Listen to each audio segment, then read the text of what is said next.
blue or yellow pills to charge your sex life? Are you thinking about it?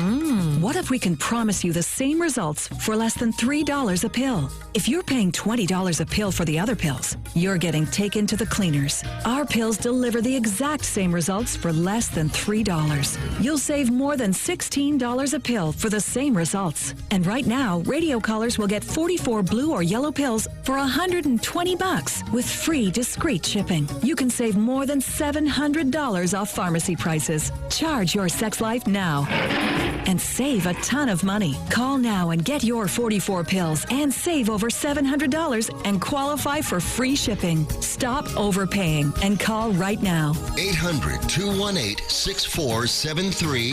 800-218-6473. 800-218-6473. That's 800-218-6473. Mojo 50. The question isn't who's going to let us. The question is who's going to stop us. Adjust your mojo now. Thank you.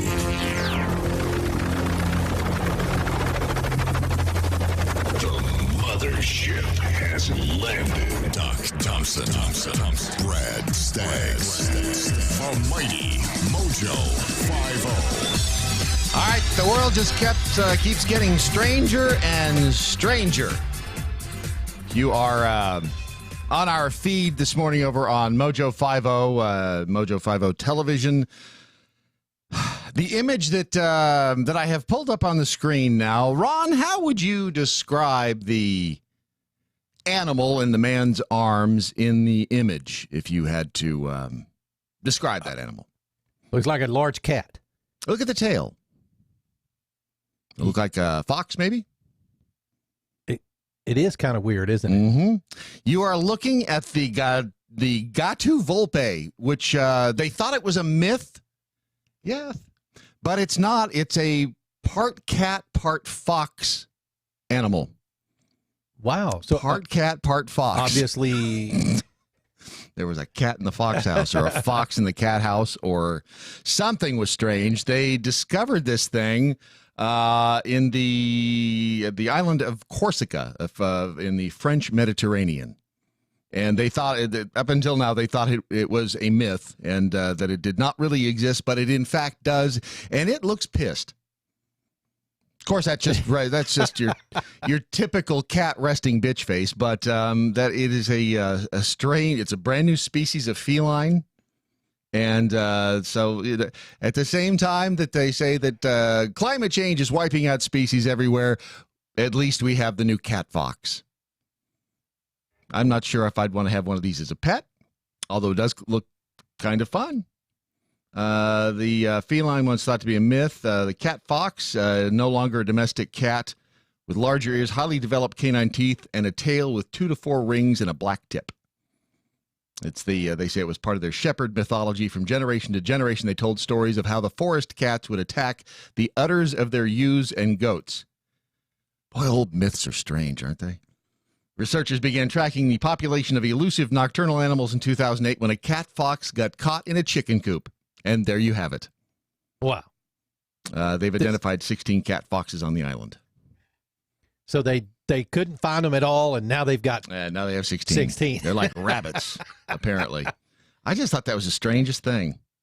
A cat fox. Be kind of interesting, wouldn't it? Which, of course, begs the question. What does the fox say? Actually, that was for Earworm Wednesday. Leftovers. I just had to. Yeah, that's earworm leftovers. Earworm leftovers from yesterday. And I got to thank James in Alabama for this one because this is bizarre. If you saw it on Facebook, I don't know what to make of this one. There's something in Alabama. This a guy, his name is Mickey Polk. He released a video on Facebook about, and at first when you start reading it, it's like, okay, the guy sounds crazy. He says that the police launched an attack on him, basically trying to take him down by raiding his house in Alabama, but it wasn't his house. Some other guy lived there, and that they accused him of having an attack squirrel I'm sorry, what? An attack squirrel. Yeah, it's They can be little wiry bitches. well, There's no question about here's, that. Here's the video that the guy released, just a little bit of it here. They said there was a trained attack squirrel in the residence that was on meth. They can't give squirrels meth. Not just a trained attack squirrel, but a trained attack squirrel on meth. Only in Alabama, by the way. It would kill them. I'm pretty sure. I've never tried it, but Jamie King executed a search warrant. I guess that's the sheriff down At there. a residence I used to live at. I'm not on the lease. I don't live there, and I wasn't present during the search. They found someone else in the home. Not me. Not me. That reminds me of the remember the video on YouTube? It was drinking out of cups. The lizard, the talking lizard. I don't remember that. Oh, you've never seen drinking out of cups? Oh, we have to play that one morning. That is just it's bizarre. It's very bizarre. But that's what this guy reminds me of in talking about his trained attack squirrel on meth.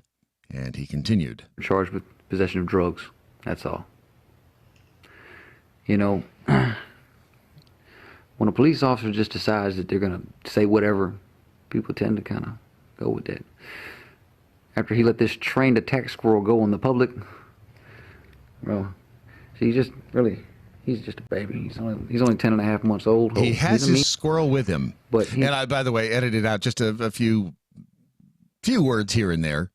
But the guy is laying on. So, I mean, if you can't hear him, or rather, if you can't see him, he sounds very calm, collected. Laid back? Yeah. Very laid back. I mean, he does have, if you look at the picture that I think the cops, maybe his mugshot, and maybe the guy could be who knows, a serial killer. I don't know. But he's very calm, cool, collected in describing how he had this squirrel, and I guess it's his pet, and that the police raided his home or the home that he used to live in Alabama, and they let the squirrel go because apparently it is, and I did not know this, it's illegal to keep a squirrel as a pet in Alabama. You can have them for dinner, but you just can't keep them as a pet. And why is that, do you think? I have no idea. Maybe Because you can train them to attack. I don't know. But this squirrel, I mean, this is a pretty chill squirrel, if you ask me. He's just sitting there. And he had more to say. He's not a trained attack squirrel, and he's not on meth, I'm pretty sure. Better not find out he's on meth anyway. I don't think he likes that shit. When I pulled up, he'd never been outside before, so he was in the top of a tree just screaming. When I pulled up and whistled, he jumped his little ass right on my shoulder and came right along with me. So now that's a trained squirrel. When you can pull up in front of the house and you whistle and the squirrel jumps down and jumps on your shoulder. They're kind of cute. I mean, aside from the fact that they're rats with cuter outfits, they are, they're it's the beady eyes, I think, to get you. They do have some claws. There's a place nearby here where the squirrels will just run up to you and jump on your pants leg. Their claws are about like a half-inch long. They need to trim those suckers. That's how they get through the trees, I think. Is that what it is? Yeah. Wait, but where's this, around here? Yeah, it's around here. It's And you drive. Why do they? Is there a reason they? Yeah, it's because people fed them. Okay. Yeah. So they're habituated, like the bear. They're habituated. Remember? Yeah, that's gotcha. correct. Yeah. All right. So this guy, what's his name? Continues. we're safe, y'all. The public isn't at large. I mean, the public isn't in danger in any kind of way from the methed out squirrel in the neighborhood. Anything like that, Like I said, he's an asshole, no doubt. He did a few people. He's a squirrel. But really, I think that really the fact of the matter is, you can't go in a home and charge someone with possession. I'm not even there. I wasn't in the home you searched. You searched a home I used to live in. The squirrel was still there because I still had a few things. By the way, there's a little distortion in that video. Wow. Yeah, it almost sounded like it's. I think maybe it may have been the FBI. It's hard to charge somebody with possession when they didn't possess anything. And that made you mad, so you come with all this shit? It's a joke, man. Anyway, there's something about this case, and I don't know what it is. And again, you contrast that video with a picture that they, it's a mugshot of him, and he looks. That right there, you run into that in a dark alley, and you're rethinking your choices in life. I don't know. Look at the claws on that bad boy. The squirrel. Well, that's true. Yes, yeah. That's a good point. But they said that there's obviously some issue between this guy and the cops in Athens, Alabama. And so this guy's having he put that up on his Facebook page on Tuesday. Limestone County Sheriff's Office said he was wanted on multiple charges, including possession of a controlled substance. I just find it fascinating. I think there's more to this story than meets the eye. There's the fact that he's wanted for an attacked squirrel on meth was enough to catch my eye. It's a crazy world out there. It's a very strange world. But that's what makes it so interesting. That and Mojo Wild Rice, if you haven't had any yet today, why not?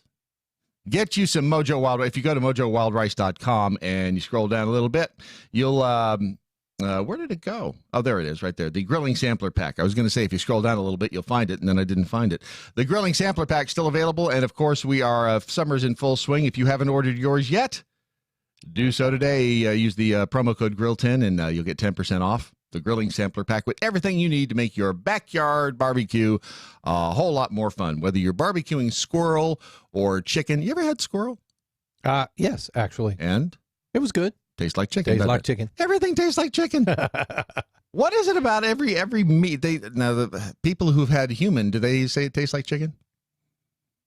Yeah, I don't know why you're asking me that question. I have no idea. I thought you might have some experience in that. I don't know. If it tastes like chicken, it's going to taste good and even better with stuff from the grilling sampler pack from mojowildrice.com right there. Remember, promo code GRILL10 when you order. Toxic zucculinity. Am I being detained? Methed out squirrel. I wonder what the rest of this story is. I mean, obviously this guy, the police and he do not get along. And there's obviously a little contention between the two of them. Well, the story didn't mesh in my mind, because now the question I have is, if you didn't live there anymore, right, why did you leave your squirrel there? Was this squirrel trying to get back to you, therefore he was attacking the homeowners? I don't know. There's got to be a reason, right? There's more to this story. There is more to it. Something piqued my interest after James put it out there on Twitter. And Fox News carried it. And there's just something to this. I don't know what it is. Brian Keith, attacked squirrel's name was Rocky, and his friend Bullwinkle was in the backyard trying to pull a rabbit out of his hat. Oops, wrong hat. Morris and Natasha live next door. Quite possibly. Squirrels taste better with meth. Thank you, Smacking Duck. If you're going to tweet at us, use the hashtag What I Learned Today, so that how much time are we spending on this? So, yeah, that's what I like about Smacking Duck. He is out there constantly. He is he's much like Bo Snerdley. He's the program observer. He keeps things on or off track, depending upon what mood he's in. Depending upon whether or not Smacking Duck has had his dose of meth, he keeps things either on track or off track. It just, makes a difference there. And Mr. D Camp Director, the public isn't in danger, but it's been a few people.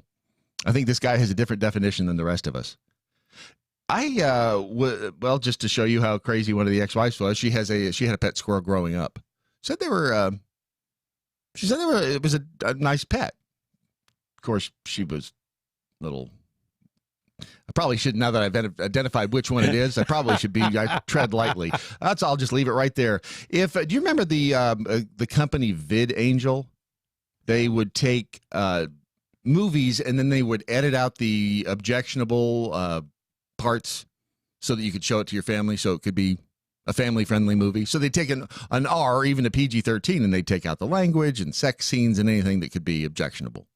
It just cut through the Yeah, crap. they re-edit it and basically, re-release it or stream it, I guess, on their website. I remember them from a few years ago. They just got hit with a $62 million judgment in damages in the lawsuit that Disney had filed against them. $62 million in damages. They have to pay Disney, Fox, and Warner Brothers that combined total for streaming movies without authorization. The decision could put the company out of business, basically. They said that they've spent several years in legal back and forth with the Hollywood giants after they launched the filtering service back in 2013. I remember when this started. What? Did they not get permission to do it? Well, evidently not. Said VidAngel previously allowed customers to stream movies for $1 each, filter out content they didn't want to see. The Hollywood studios originally sought $120 million in damages, argued that VidAngel had committed willful copyright infringement. It comes with a maximum penalty of $100,000 or $150,000 per title. VidAngel said the company had previously sought legal advice before launching, believed they were operating within the law. Their attorneys argued that VidAngel committed innocent infringement and should therefore be required to pay much less. So they thought that they were doing this, or maybe this is one of those cases where they may have thought they would ask or beg forgiveness instead of ask permission. The judgment issued in March of this year decided that VidAngel violated the Digital Millennium Copyright Act because the company circumvented technological protection measures when it used software to upload, decrypt, and filter DVDs.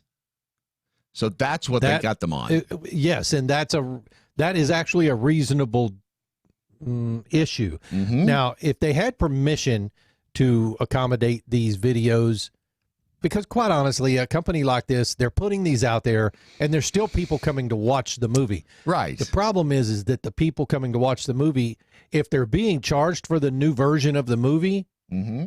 and VidAngel's not paying out the royalties or whatever it is, that's different, of course. But my guess is they were pulling these down, rebroadcasting them without any royalties at all. Well, they said that they were protected by the Family Movie Act, which allows consumers to filter limited portions of an authorized copy of a movie for home viewing, or to create a computer program or technology that filters content but doesn't make a copy of that content. Isn't that personal based, though? I would think so, yeah. They were found guilty of copyright infringement because the judge ruled that the startup company created unauthorized copies of the movies by bypassing the protection measures. Yeah. And then they created which everybody in the world can do on their own home computer. Because you can. That's called burning ripping a DVD. It's tougher with some of the new ones. It is, but there's software out there that'll bypass it. That's the thing, and it's quite honestly, it's illegal to bypass it. But these guys were actually changing the artistic aspect of the movie. Do you disagree? Yeah, I agree with you. I know what they were trying to do, and I can appreciate what they were trying to do, but yeah, you're right. I can appreciate it. Especially if I'm a household that wants to see the movie, right? But I don't want my kids to see all the mess that's in it. Right. Yeah. So, and it doesn't sound like they made a lot of money on this thing, though. They are. Well, if $62 million may put them out of business. Oh, they said they have got like $2 million in cash on hand. Well, then it's going to put them out of business. Yeah, unless they get done. a different deal. They charged consumers $1 each to stream the movie. So it doesn't sound like they were doing this to make a lot of money. They may have been. It doesn't really matter what their motives were at this point because they are most likely toast. 800 titles. Wow. Yeah. Yeah. They put a lot of work into it. They did, which just goes to show you can't fight the Hollywood machine, no matter what your motives are. The jury found that the VidAngel acted willfully, imposed a damages award that sends a clear message to others who would attempt to profit from unlawful infringing conduct at the expense of the creative community. There you have it. So if you've got any sort of inkling toward doing that, forget about it because you will be toast. In Florida, they are paying Bitcoin ransom now. There's a Florida city, and it is what is the name of the city? Ooh, I've been asked to pay a Bitcoin ransom. Have you? For viruses on a computer. Well, that's what happened here. Yeah, a lot of people will get these things that pop up on their computers just by going to specific websites, not knowing what it is, but they basically, pop up a screen because you clicked on a link somewhere. Yep. In an email or on a website, and the screen pops up and it'll scare the hell out of you. And basically what they do is they want you to pay a dollar amount in equivalence of a Bitcoin to free up your computer. Well, that's exactly what happened. Florida City Council voted to pay the ransom of $600,000 in Bitcoin to hackers who targeted their computer system. It's essentially, I mean, this hacker, whoever they are, they locked the system up. It's the city of Riviera Beach. It's north of Fort Lauderdale. They voted to meet the demands of the hackers in hopes of getting back their compromised data. According to the Palm Beach Post, the attack began on May 29th when an employee from the police department opened an email attachment that contained malware. Yep. Ta-da! They always say, don't click on it if you don't know what it is. Look, folks, if you get an email from a bank or something like that, never, ever, ever click on a link in an email. There's two things you can do. One, you can hover the link in the email to determine whether it's actually going to the bank. But number two, never log into your bank account or anything that's personal like that from a link in an email. Always go, if you have a question about it, always go to the website of the bank first, or use your then app. log in. Use your app on your phone. The bottom line is that these guys, in a situation where it's like a city like this, oh, absolutely. They'll end up having to pay, and guess what? They'll unlock it in most cases. Well, but there's no guarantee that they're going to honor their end of the deal after they get the money. You're correct. But if you're an individual and this happens to you, the only option you have available, if it is indeed true what's going on your computer and you've got malware, the only option you've got is to blow out your computer and reinstall it. Well, by the way, and the city council has already voted to spend $1 million on new computers after the attack. $1 million. So now they've paid $1.6 million. Wow. And spokesman for the city told the New York Times that it was working with law enforcement and security consultants. Wait a minute, wasn't it law enforcement that got him into this problem in the first place? We're well on our way to restoring the city systems. They are a stark example, but far from the only U.S. city to be crippled by a cyber attack.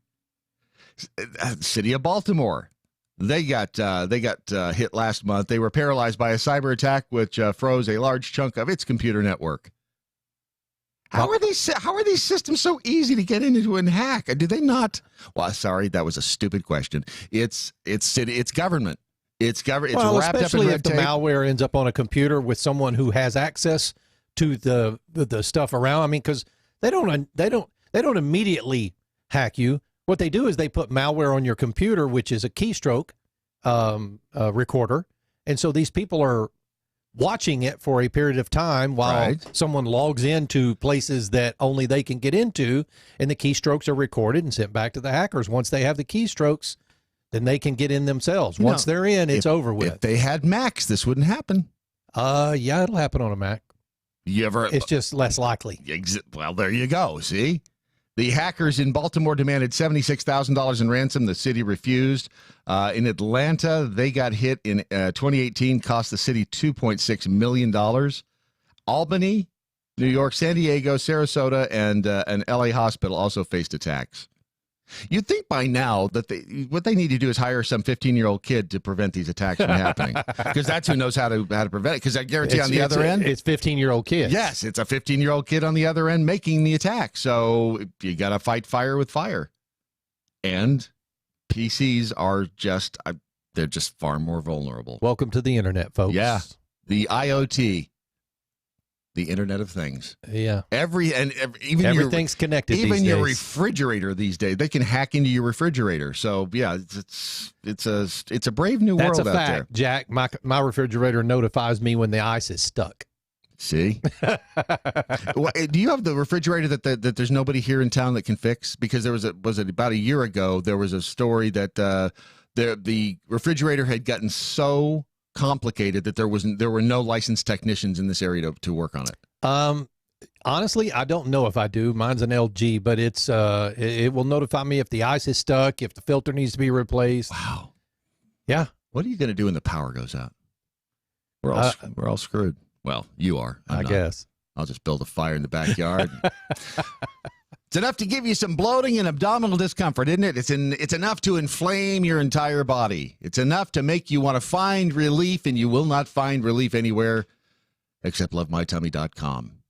If you don't go to lovemytummy.com/mojo right now, we're going to take over every one of your electronic devices and cause you to send money to us. It's that simple. You either go there now and you buy as many bottles of Love My Outron Teal as you can, or we're going to release naked pictures of you. You don't know that we don't have them. It's possible. Anything is possible. You don't know what we can do. You know what? It's better to just take our word for it and do it right now. lovemytummy.com/mojo, and you'll get a special deal on 3 bottles of it. Ultron Teal for, you're going to save some money. Go there now and find out. Or else. You don't want those pictures out, do you? It's your Daily Mojo. Happily promoting the 4 F's. Freedom, faith, free markets, and fun. Mojo 50. To serve and protect. That's often the motto for many local police departments, and in many cases, it's exactly what they're doing for the public that pays their salaries. But in Oakland, that motto appears to apply to cops being self-serving and protecting their own instead of the taxpayer. A recent audit done of the department points out they spent $30 million in overtime pay last year alone. That was twice what was originally budgeted, which seems very strange. But the further audit details should have the citizens of Oakland in an uproar. You see, the 217 officers in the department averaged 1,700 hours of overtime in the last year of the audit alone. Over the past 5 years, overtime has cost the taxpayer between $28 to $31 million annually, meaning that final year isn't a one-off. Reason points out one really bad example, with a cop that's in charge of special event assignments managing to assign himself to so many events, he has earned $2.5 million in overtime pay in the past 5 years alone. But another way, that single cop earns $500,000 in overtime pay in each of the past 5 years. But how is it happening? According to the audit, a lot of it has to do with a lack of proper documentation, to the tune of 83% of overtime not being properly documented. Take the example of another officer who somehow managed to be paid for 2,600 hours of overtime, aka 108 full 24-hour days in one single year. As if all of that wasn't bad enough, every hour of overtime worked means 1.5 hours of comp time earned for the cop, which then has to be backfilled once taken, and that likely means overtime for the cop that's filling in, and it all snowballs downhill from there. Not surprisingly, these issues have been well known to Oakland police leadership since at least 2015. Yet since then, nothing has really changed, and the taxpayers of Oakland are on the hook for it all. I'm Andrew Coppins, this has been By the Numbers, and you can follow me on all things social at The Coppins Show. By the Numbers with Andrew Coppins is powered by Patriot Mobile, America's only conservative cell phone company offering super reliable nationwide service, donating a portion of their profits to organizations fighting for our conservative values. Call 1-800-A-PATRIOT or visit patriotmobile.com. The Daily Mojo. Did you ever have pet fish when you were a kid? Yeah, like goldfish and stuff? Yeah, did you ever flush them down the toilet? Yeah. Yeah, they say you shouldn't do that, and they've given some evidence now in Niagara. Let's see, this is in the Niagara River up in New York. A 14-inch goldfish was found in the Niagara River.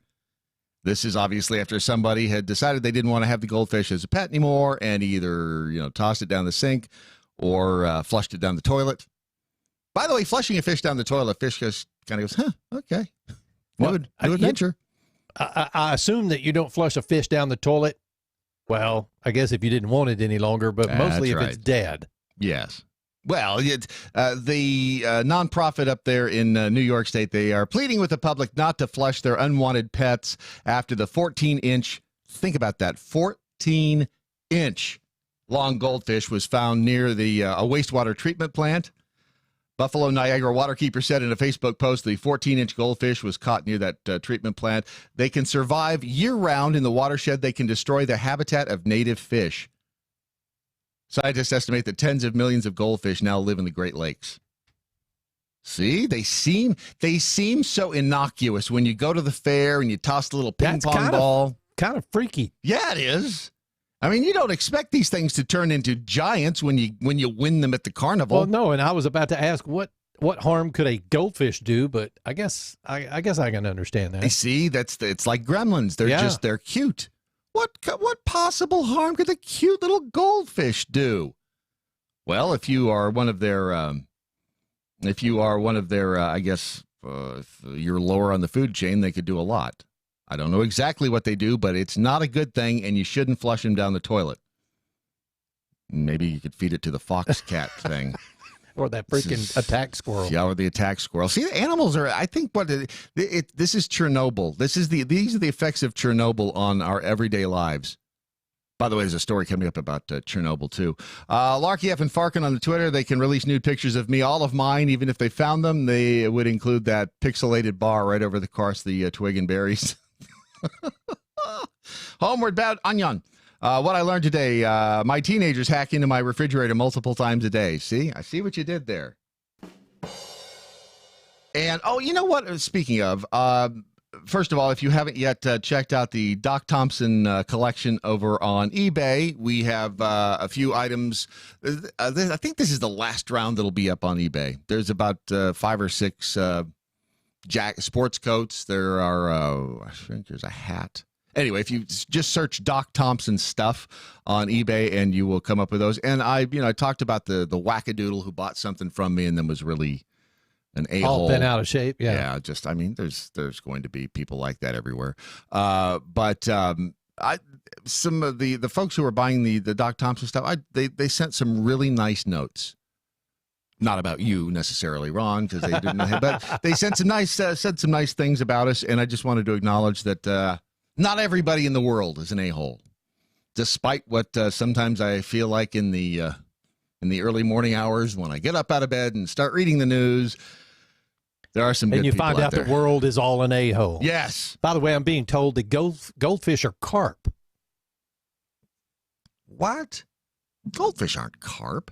I've punched a carp. I know what a carp looks like. It doesn't look like a goldfish. I've punched a carp. You've never punched carp? Oh. No, I've never punched a carp. It's not a euphemism either.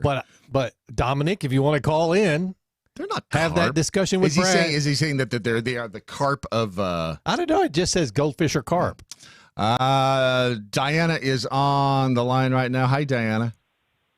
Hi, Brad. How are you? I'm fine. I just wanted to let you know, you brought up the ransomware and malware issues. Yeah. That they attack hospitals too.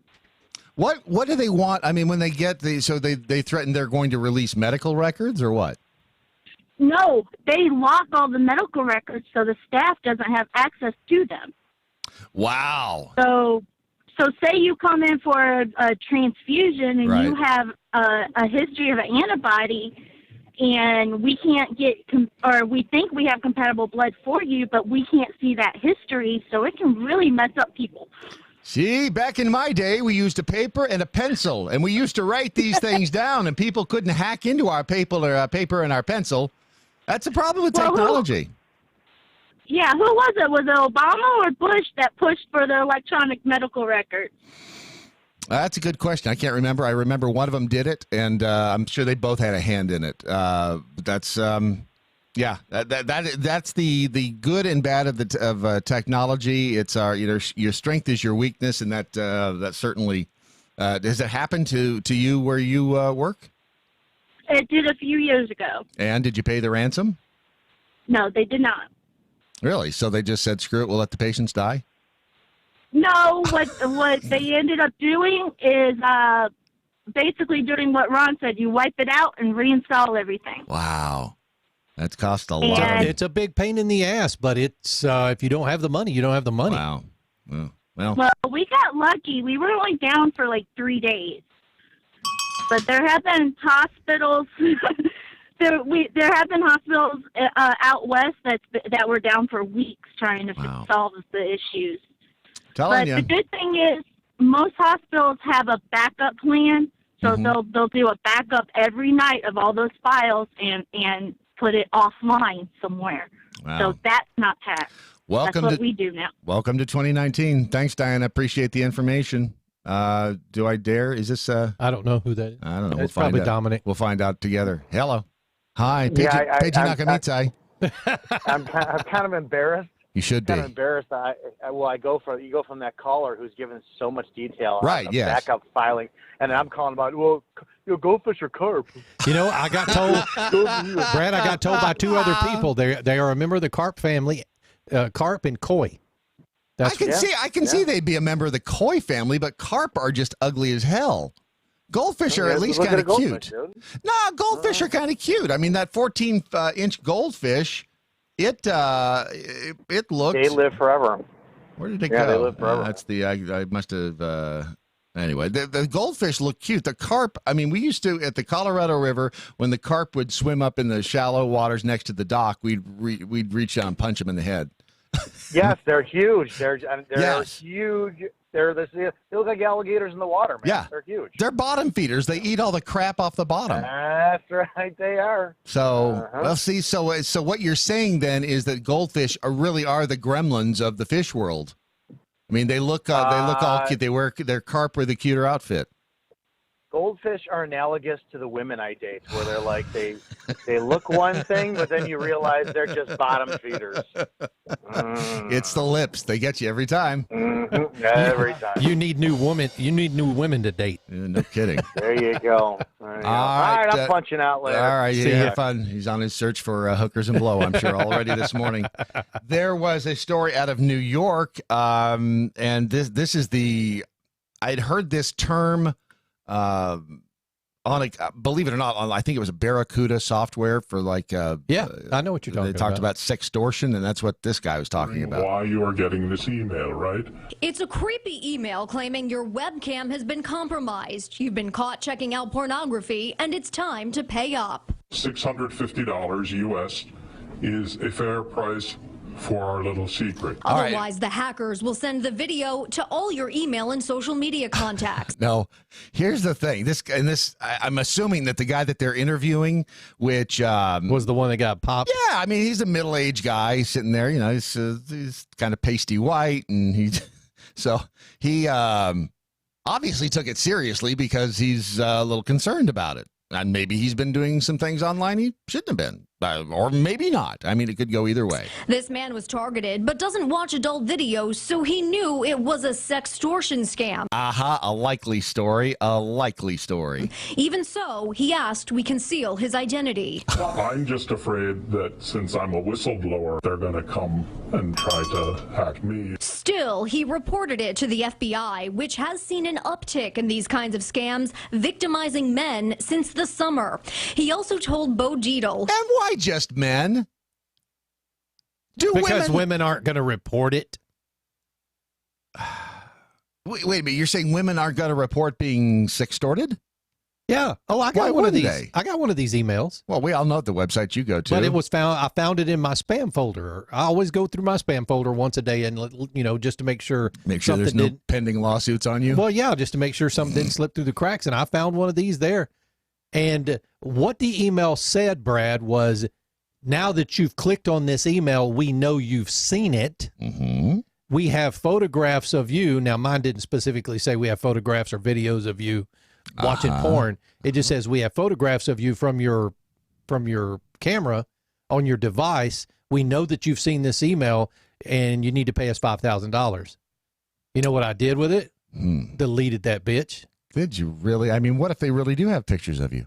Who cares? What pictures are they going to send to my friends that I give a damn about? That one that you sent me? Oh, whatever. Who runs a cybersecurity company where clients are constantly getting these emails. They're panicked. They're ready to send $2,000. So you got to figure if there's 100 out there and there's 5 idiots that will send $2,000, it's a pretty good business. Late last year, the Federal Trade Commission warned of a similar scheme where the fraudsters were demanding payments using Bitcoin in exchange for keeping quiet about alleged affairs. See, Bitcoin. I'm telling you, this is, and what happens is it's these, they target the older generation, which, well, what's a Bitcoin? Well, and here's the scary part about the email is that it says, we know your password to this account, and then they give you the password and it's correct. So it's how do they do that? It's because they can typically, typically they've hacked like a payment processor or something like that. Now you're starting to worry me. Yeah, I mean, because literally they had my password. So, of course, I go right out and change my password, make it something that they shouldn't have been able to hack. Like I didn't the first time, apparently. Right. But, Remember, ABC123, not a good idea for a password. No, and a lot of people use 1234 QWER or well, I was going to say, wait a second. If we're using reverse psychology, maybe that is the best password to use. Yeah, no, it's not. ABC123, because no one thinks you're going to be stupid enough to use that password, so they never even think of it. That's like number 1 on the list. Damn it. I'm sorry, number 2. Number 1 on the list is password. So I should change my password. Security expert Manny Gomez explains it often looks like it's coming from your own account. The technology in spoofing, which is what this is, where they're able to use your own email address, has advanced tremendously. The FTC says threats, intimidation, and high-pressure tactics are all... Jessica Layton's kind of hot. I just thought I'd point that out. She's the reporter. Telltale signs of a scam. Unfortunately, those cyber bad guys can be tough to track down. A lot of these people are overseas. They live in countries that have little to no cyber security programs or laws. Gomez says the best thing to do if you get an email like this, ignore it. Unless, of course, you're guilty. No, and if it has your password in it, change your freaking password. You should change your password every now and then. You should change your password at least every 90 days. By the way, did you ever see the story about the guy who invented the rules for your password, having an uppercase and a lowercase and a number and a letter and symbols? Blah, blah. Yep. He later went on record saying it was a big mistake. He said he never should have set it up that way. But it is good advice to change your passwords on occasion, not to ABC123. Not to password, not ever to Ron watches porn. Here's the thing. People will, we used to do this because I mean, my career was IT, but people would. Back when you had a career? Back when I had a career, yeah. People would use those days. People would use the same damn password because they got used to typing it in. Passwords are a pain in the ass because you can't remember which ones go where. And unless you set up the system as an IT person to not allow a portion of the previous 5 passwords to be used as a part of the next password, people would go, okay, password 1. Okay, got to change it. Password 2. Show some imagination, for crying out loud. I used to freak people out because I could guess their passwords. I'd sit down at their computer and go, okay, hang on just a second. All right, now we're in. How did you do that? It was not difficult. Wow. You don't know mine. I don't know yours. Actually, you do know one of mine because I had to. Oh, yeah, you had to give it to me. Yeah. I had to. By the way, if this all sounds very familiar, if you ever watch Black Mirror, the thing about it is, this kid in the episode Shut Up and Dance, he gets the email, he clicks on it, he gets the message, we saw what you did, and then if he does not go through with all of the instructions that they give him, which it ends up being, meet somebody here, and they actually show them. They actually gave him the video back and said, we saw what you did. Which, yeah, and again, if you get the video of yourself doing things that maybe you shouldn't be doing, then it's a good chance that they do have actually the video of you doing what you shouldn't be doing. In that case, the best thing to do is put your head between your knees and kiss your ass goodbye, because who knows. By the way, I won't give away the ending of this, but do you remember? You saw this one, right? I did. I saw it. It has a good twist at the end. It does. Because you think, what is it that he's going to show that's going to be so bad? And it turns out being pretty bad. If you haven't watched Black Mirror yet, you are missing out big time. All the cool kids are doing it. Let's see, over to the Twitter. So, oh, yes. Kool-Aid with a C. Hashtag what I learned today. So thanks to a new advertiser, when someone says, your mom wears combat boots, you can reply, no, she wears combat flip-flops. Good point. Which seems like a good time to tell you about combat flip-flops, doesn't it?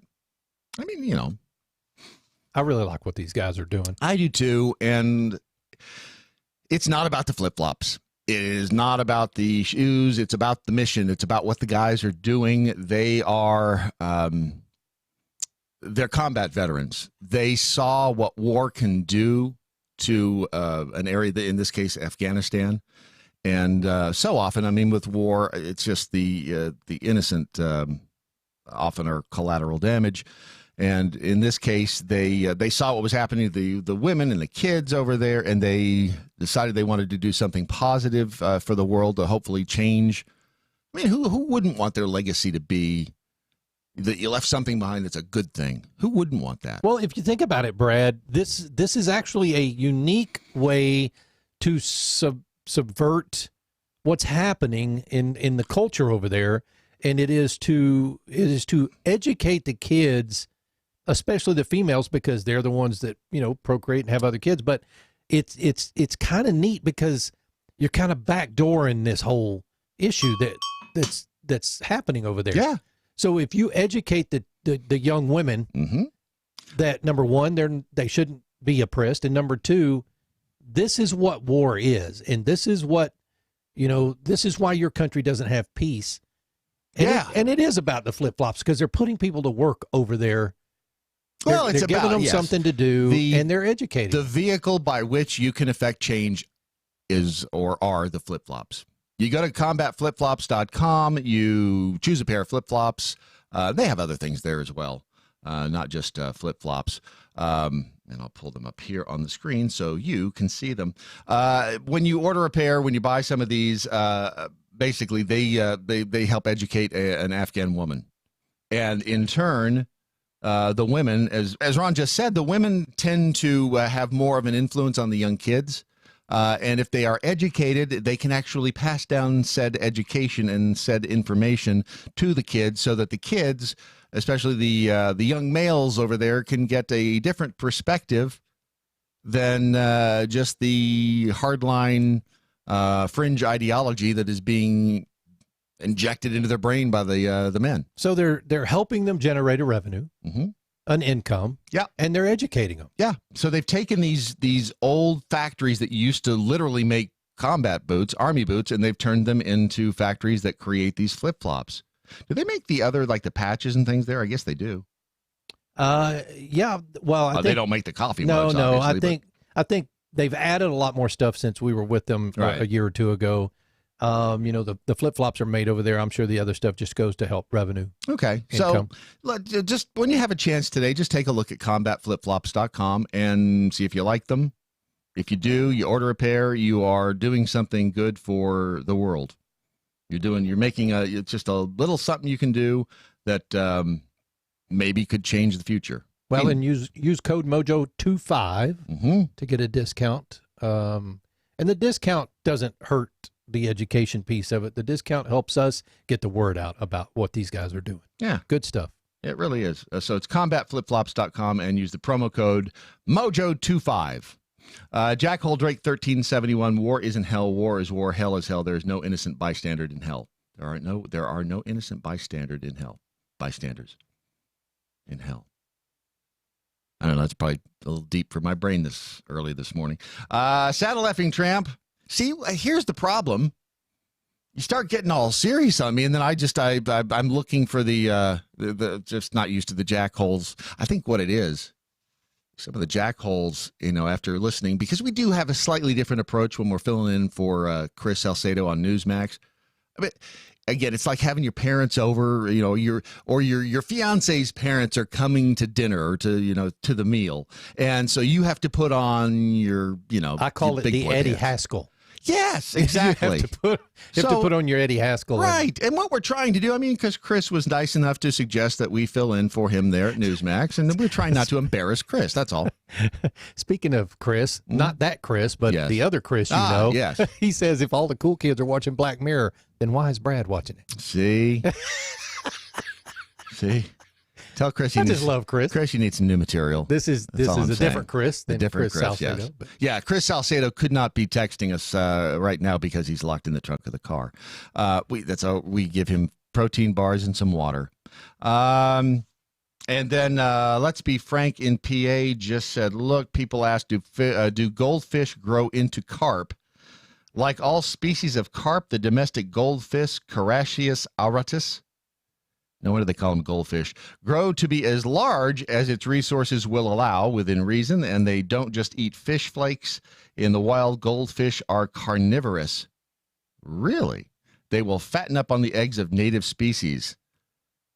So goldfish are actually Satan spawn that you keep in a glass bowl in your home. Look, kids, it's your new pet. Kids don't know that. No, Kids they like, don't. Oh, look at the little fishy. Oh, I like a little fishy boy. The whole time that fish is looking at you through the glass going, I'll eat you. I will eat you. Damn. We're scaring all the kids. Well, that's, who knew?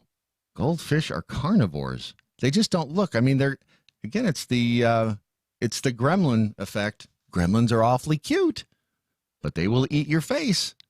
We mentioned Chernobyl here a little while ago. It is now the highest ranked show on television according to IMDb. Really? It has a 9.7 out of 10 rating with over 75,000 reviews. Okay, now I've got to watch it. You've not seen it yet? No, I have not. Oh, it's fascinating. Now, the thing you have to get past is the fact that you know that Chernobyl was in the Soviet Union, the former Soviet Union, and that they would all be speaking Russian, but the actors are all English actors, so they all have an English accent. So it's Jared Harris is the... it's all about the art, Brad. Yes, it is. But it's kind of weird, but the story itself is fascinating. It's about the pride and the hubris of the Soviet Empire and how it really, in the end, took them down. And who was it? Not Boris Yeltsin.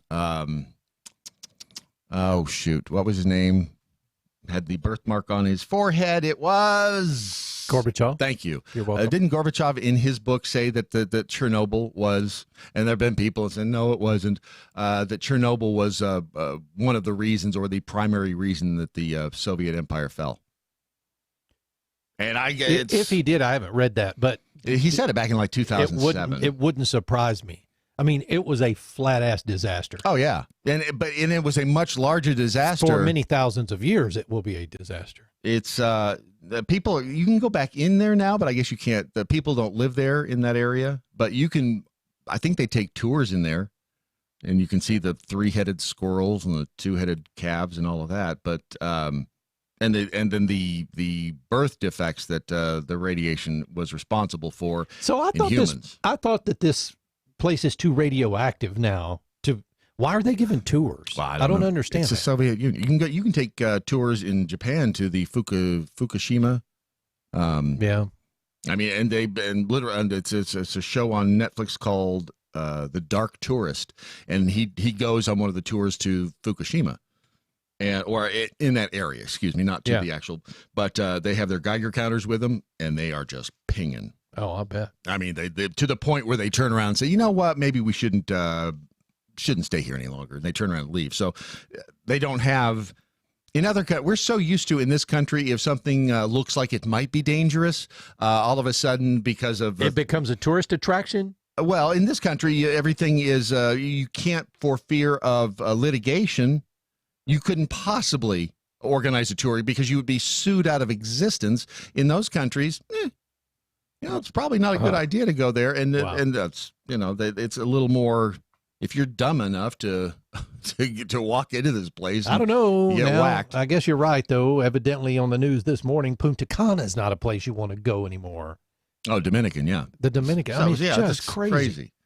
But yeah, the Chernobyl is, wow, it beat out Band of Brothers, Planet Earth, Breaking Bad, Game of Thrones. Yeah, they said right behind The Game Wire. of Thrones. This is the top show. I've got to watch it. I didn't realize it was that good. It's only 5 parts, and each one is about an hour, so it's kind of a mini series. But it really does. It tells a story about Chernobyl that is. It's obviously it's a story you've never heard. Because and a lot of the younger generation doesn't remember that anyway. So I mean, if it's a good story, it's historical. So I'd love to. Well, and the thing is, they still have other power plants, nuclear power plants over there that have the same. What they did was they cheaped out. Yes, they cheaped out on the construction of the, I guess, the cooling rods. And it's fascinating when you actually do learn something about how a nuclear. I could now build a nuclear reactor. I mean, after watching it, I feel I have that scary stuff right there. I have the level of knowledge it would take to build a nuclear reactor. Well, here's the thing: the cooling rods, when they go in, they use the wrong material on the end of the cooling rod. So instead of cooling, the thing's superheated. I won't spoil the ending, but it blows up. Yeah, it blows up, and everybody has to move out. And Kurt Russell dies. But the guy who pulled who was kind of the whistleblower, he ended up hanging himself because he became persona non grata within the Soviet Empire. Oh, I bet he did. And they don't fool around, or they didn't fool around. They probably still don't. Are we sure he hung himself? That's a good question. Maybe he didn't. He was at the end of the miniseries. You'll find out in the first 5 minutes of the miniseries that he hung himself. But if you do any research on the guy, fascinating story. Anyway, it's the number one show on IMDb, and you can get it on Netflix right now. You know what? I need to pay some attention over in the MeWe chat room. I'm sorry. I feel bad. Sort of. I haven't been over there. It's just so much to do. Yes, Brad, come see us. I know. Come see us in the MeWe chat room. I know. And they have got the You're pictures ignoring us, Brad. The pictures of the boobs and everything else. But we'll find out what's happening over there. Again, for the next hour, we're going to be over on Newsmax. So we have to take the little breaks in between. So the Jackhole Nation, this audience gets a look behind the scenes of how exciting it is to make a radio / TV program out of an hour's worth of your time. I mean, it's really fascinating. And at that point, you understand why the entertainment business is so exciting, stimulating, and all of those other big words. But we'll be doing that here in the next hour. And then we can tell all the dick jokes again in the third hour. So you see, look at it as, it's an exciting Thursday here in your Daily Mojo.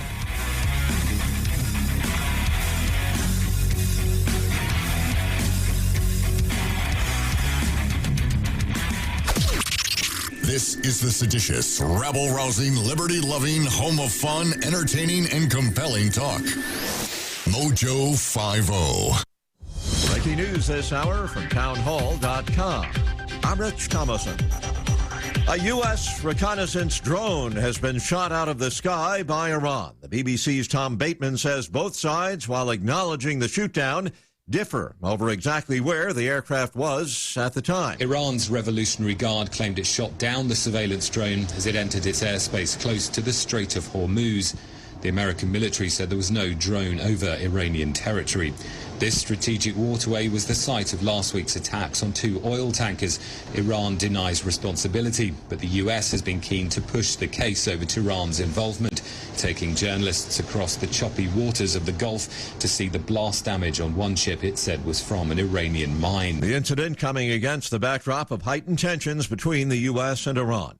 A leading Democratic presidential candidate finds himself on the defensive, insisting that he has nothing to apologize for. Joe Biden says there's not a racist bone in my body. The Democratic presidential candidate has been facing criticism from 2020 rival Cory Booker, among others, for saying the Senate got things done with civility decades ago when he served alongside segregationists, arguing that Washington ran more smoothly back then versus today. That's correspondent Matt Small. It appears a standoff between police and a gunman holed up in a house in North Sacramento is over. Sacramento Police Deputy Chief Dave Paletta says a 26-year-old officer who had been shot earlier while assisting on a domestic violence call at the scene subsequently died. Officer Tara Christina O'Sullivan died at the hospital. Officer Tara O'Sullivan was shot and killed. She gave her young life while protecting our community. The Fed's decision to hold the line on interest rates giving Wall Street a boost this morning. Dow futures up 234 points. More on these stories at townhall.com. Fast Track Student Loans can get your student loans out of default, stop any wage garnishments, stop collection calls, and stop seizure of your tax refund. Give yourself a break. Stop the stress and get your student loan payments down to as little as $25 a month based on what you can afford to pay. 800-709-4395. 800-709-4395. 800-709-4395. 800-709-4395. You know what makes you feel really good about yourself? Doing something good for somebody else. If you'd like to do that today, go to jdrf.org. Join them in the fight against type 1 diabetes. jdrf.org. It's something good you can do for the world. jdrf.org. Former Democratic National Committee member told Politico on Monday that he will become National Senior Advisor to the Draft Beto campaign. That sounds like a horrible beer, probably a Pilsner. The Defenders with Stephen Airy, tonight at 9. Mojo 50. Why have thousands of aspiring authors teamed up with Christian Faith Publishing to publish their book? Because Christian Faith Publishing is an author-friendly publisher who understands that your labor is more than just a book. We provide authors freedom and flexibility throughout the publishing process, professional book editing, award-winning design, and some of the highest royalty structures in the publishing industry. And as always, you will retain 100% of the rights to your book. I was looking to find a company that I could trust, one that assisted in the editing process completely. The most important qualities that I was looking for was a publisher who was honest and upfront, no hidden costs or fees, and owning the rights to my own work. Christian Faith Publishing will publish, market, and sell your books in all major bookstores, online booksellers, as well as specialty Christian bookstores. Call for your free author submission kit. 800-978-4812. 800-978-4812. 800-978-4812. That's 800-978-4812. If we weren't so bad. To puppy rape. I like to cuss. Do I want to keep my penis? Cat wants some black titties. We wouldn't be so good. Mojo 50.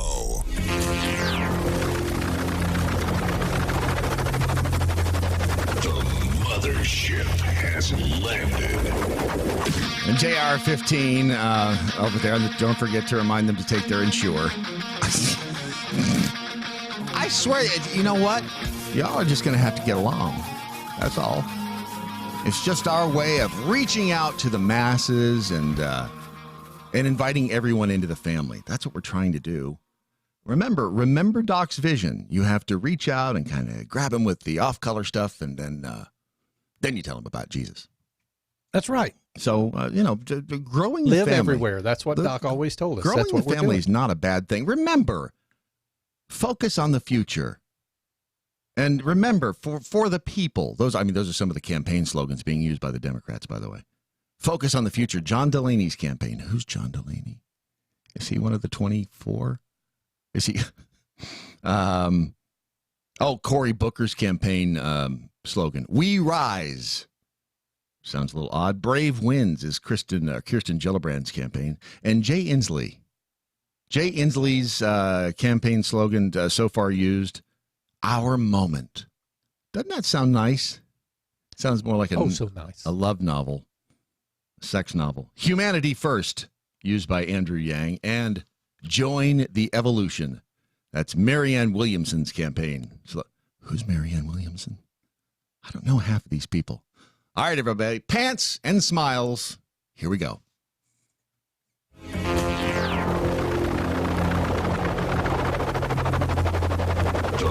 Mothership has landed. Yes, coming to you from beautiful downtown Haltom City, Texas, overlooking the crystal clear blue waters of the Mojo River. We are the Daily Mojo, and we're here sitting in for Chris Salcedo, who remains locked up somewhere in an undisclosed location. We will release him, and he will be back next week. But in the meantime, for the next hour, much like the Outer Limits, we have control over your television. I think it's funny. Chris is going to have to create this whole backstory when he comes back to work. No, he won't. I think that the trauma of the experience of being locked up, chained up, it's just he has to find us if he wants to press charges. That's the whole thing. But Chris will be back hopefully next week. As they say, he's enjoying some much needed R&R. We start the program today with a very strange story. Younger generations seem to be developing horns in the back of their skulls. And this is not from the Inquirer, seem to be developing horns in the back of their skulls due to the extended use of technology like smartphones and tablets. Define horns in the back of their skull. What is that? Well, I can understand a hump in the back of their neck. What hump? In the story, and this comes from Australia, in the story, there is an X-ray image of this would be termed a young skull full of mush, one of the Ute of America, or in this case, Australia. And I think it's that little spur, that bony spur off the back of their skull there. And I don't know what it's, the reason for this, I guess, is the way that they hold the phones. Oh, by the way, if you want to join the program, the number is 202-900-5900, which of course spells nothing.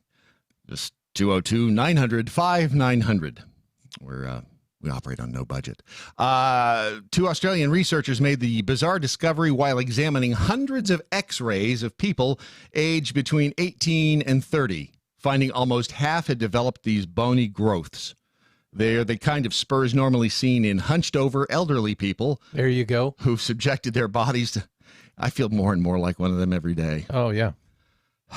Who subjected their bodies to long-term poor posture and significant stress loads on their bones. Or what some people like to refer to as life. Life on planet Earth. The presence of the horn-like skull growths has raised concerns about the extended use of phones and what it's doing to our young people's bodies. You know, eventually, if they would just... this is where technology can be our friend. They just surgically insert into the, right behind your ear maybe, surgically insert the little, almost like the Bluetooth earpiece that you'd wear with your phone. That gets surgically inserted. You don't have to hold the phone up anymore. I mean, you're not raising your shoulder up to your ear. By the way, that was one of the benefits of the early cell phones. Remember the bricks? They were literally the size of a brick. But the best thing about those is that when you put them on your shoulder, you could hold them up with your shoulder. I mean, hold them right up to your ear. Now with these stupid, small, tiny little phones, I mean, you have to use your hand to hold them up there. You can't use your shoulder. That's causing problems. So technology, the advance of it has actually caused us some physical ailments. The presence of the findings, Dr. David Shahar and Associate Professor Mark Sayers at the University of the Sunshine Coast, that would be in Australia apparently, flew under the radar when they were published at the end of last year, 2 years after their initial warning about the trend. I'm just now seeing this. The BBC article last week about how tech is changing the human body cited their research and saw an explosion in the interest in their work. And there you have it. Our Utes are now growing horns in the back of their head. But what else would you expect to be happening in the world? I would think that this generation is going to be one of those that's got the hump later in life. What hump? Yeah, it's true. There's just life. Every generation faces its different set of challenges. This generation happens to be facing head horns. Iran says it is ready for war. That is, of course, the big story on the front page everywhere after they shot down one of our military's drones. They said it's ready for war after downing that unmanned aircraft. And this, when I think of a drone, I think of the little ones you see, the little RC-controlled airplanes you see at the park. You have 3 feet wide, maybe, decent size. But apparently, this thing is big. It has the wingspan of a 737. I mean, it's this drone. It's like an unmanned 737 passenger plane. The thing is really large, and they shot it down. The commander of Iran's Revolutionary Guard said the shooting sent a clear message to America. Yep, it sure did. So, and not only that, it was over international waters, and was it provocation? No. He says, by the way, this is coming directly from the big Salami over in Iran. His name is General Hossein Salami. The big salami. I would imagine they call him the big. Wouldn't you? No, I don't think I would if I was over there. You don't want to be shot by a firing squad? What's Nope, wrong with you? Not at all. The big salami said that Iran does not have any intention for war with any country, but we are ready for war. The U.S. has branded the incident as unprovoked attack on U.S. surveillance asset in international airspace. See, there's an argument over whether it was in international space. We are saying it was. They are saying it was over their space. The big salami said this on Iranian state television shortly after the officials acknowledged the shooting down of the drone. So things in that area, of course, are heating up and getting stranger by the moment. You know what? It's what they say. War is good for business, and we really haven't seen a good conflict in a while. I get the feeling we're about to see one. You know what? It seems to be that way. Then you've got, of course, Don Lemon comparing, surprise, comparing Trump to Hitler. He said this. He was, and it's funny because on CNN, they a lot of times they will have their own hosts as I guess this happens everywhere. Own hosts as guests on other hosts' programs. So it was it Andrew Cuomo? Excuse me, Chris Cuomo over talking to Don Lemon on CNN when Don Lemon said this. Example. Think about Hitler. Mm-hmm. Think about any of those people. Would you say that person is allowed, or let's put it this way. If you could look back in history, would you say, well, I'm so glad that person was allowed a platform so that they could spread their hate and propaganda and lies? Or would you say... Okay, so what Don Lemon is saying there, it's the old going back in time thing, essentially. Would you, if you could go back in time, would you kill Hitler? And that's been an argument forever that, some people, oh, absolutely, I go back. But then if you did, you obviously changed the course of history. But he's comparing, Hitler to or Trump to Hitler and saying that, we have the chance now, not necessarily to kill the president, but we have the chance to dethrone him. I mean, this is and no one, although Chris Cuomo pushed back a little bit, it is stunning what the progressives on the left and in the media can get away with saying and really have no significant blowback. So we will we'll take your calls here in just a second. I know a few of you are standing by on the telephone. It's 202-900-5900. And again, this is the Chris Salcedo show, but it's the Daily Mojo. Real Brad Staggs, Real Ron Phillips on Twitter, right over there. We'll be back in a second. If I was clear, and I know I'm the only one who could hear you say I'm clear. If you're going to do that now, you just might as well just do it on the regular. Just do it on the air. On the air. Saying? If we're giving the Jack Hole Nation, clear, Brad. Thank you. That's better. A little foggy, but clear. Yeah, well, I know I didn't have a chance to smoke up the room with the vape before we started. Is it too early to drink beer? I don't think so. And we will, we'll open up. See, and the Jack Holes are being very, very respectful. Let's see. Saddle effing Tramp said over there, Iranian General Salami claims they shot down U.S. drone. Admiral Club Sandwich was unavailable for comment. Come on, who wouldn't? I mean, if you work for the guy, behind his back they call him the Big Salami. They have to. Brian Keith, the Big Salami's wife's name is Little Pastrami. His son's name, of course, is Baloney. If Ilhan Omar condemns Joe Biden's racist remark, his campaign is over. That's true. We'll get into that as well here in just a second. And Smacking Duck, that is what Bluetooth headphones are for.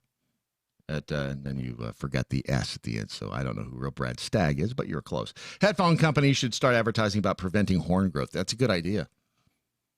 If we're going to start growing, and really, I mean, that's the evolution of the human species, right? I mean, we adapt to our environment, and if our environment now consists of the constant technology companion of the cell phone, I mean, the psychological impact of technology addiction combined with the human body's incredible ability to adapt to its environment. So you get the brain saying, I can't live without this thing, and the body getting physically used to it. I think eventually that's where we're going to start. We're going to start growing our own cell phones in our heads, where we get implants. I don't know why you have to bring breasts into this. But, I wasn't bringing breasts into it. Why not? Let's see. JR15, Andrew Yang, the chance to make his slogan, hang out with your Yang out. Thank you.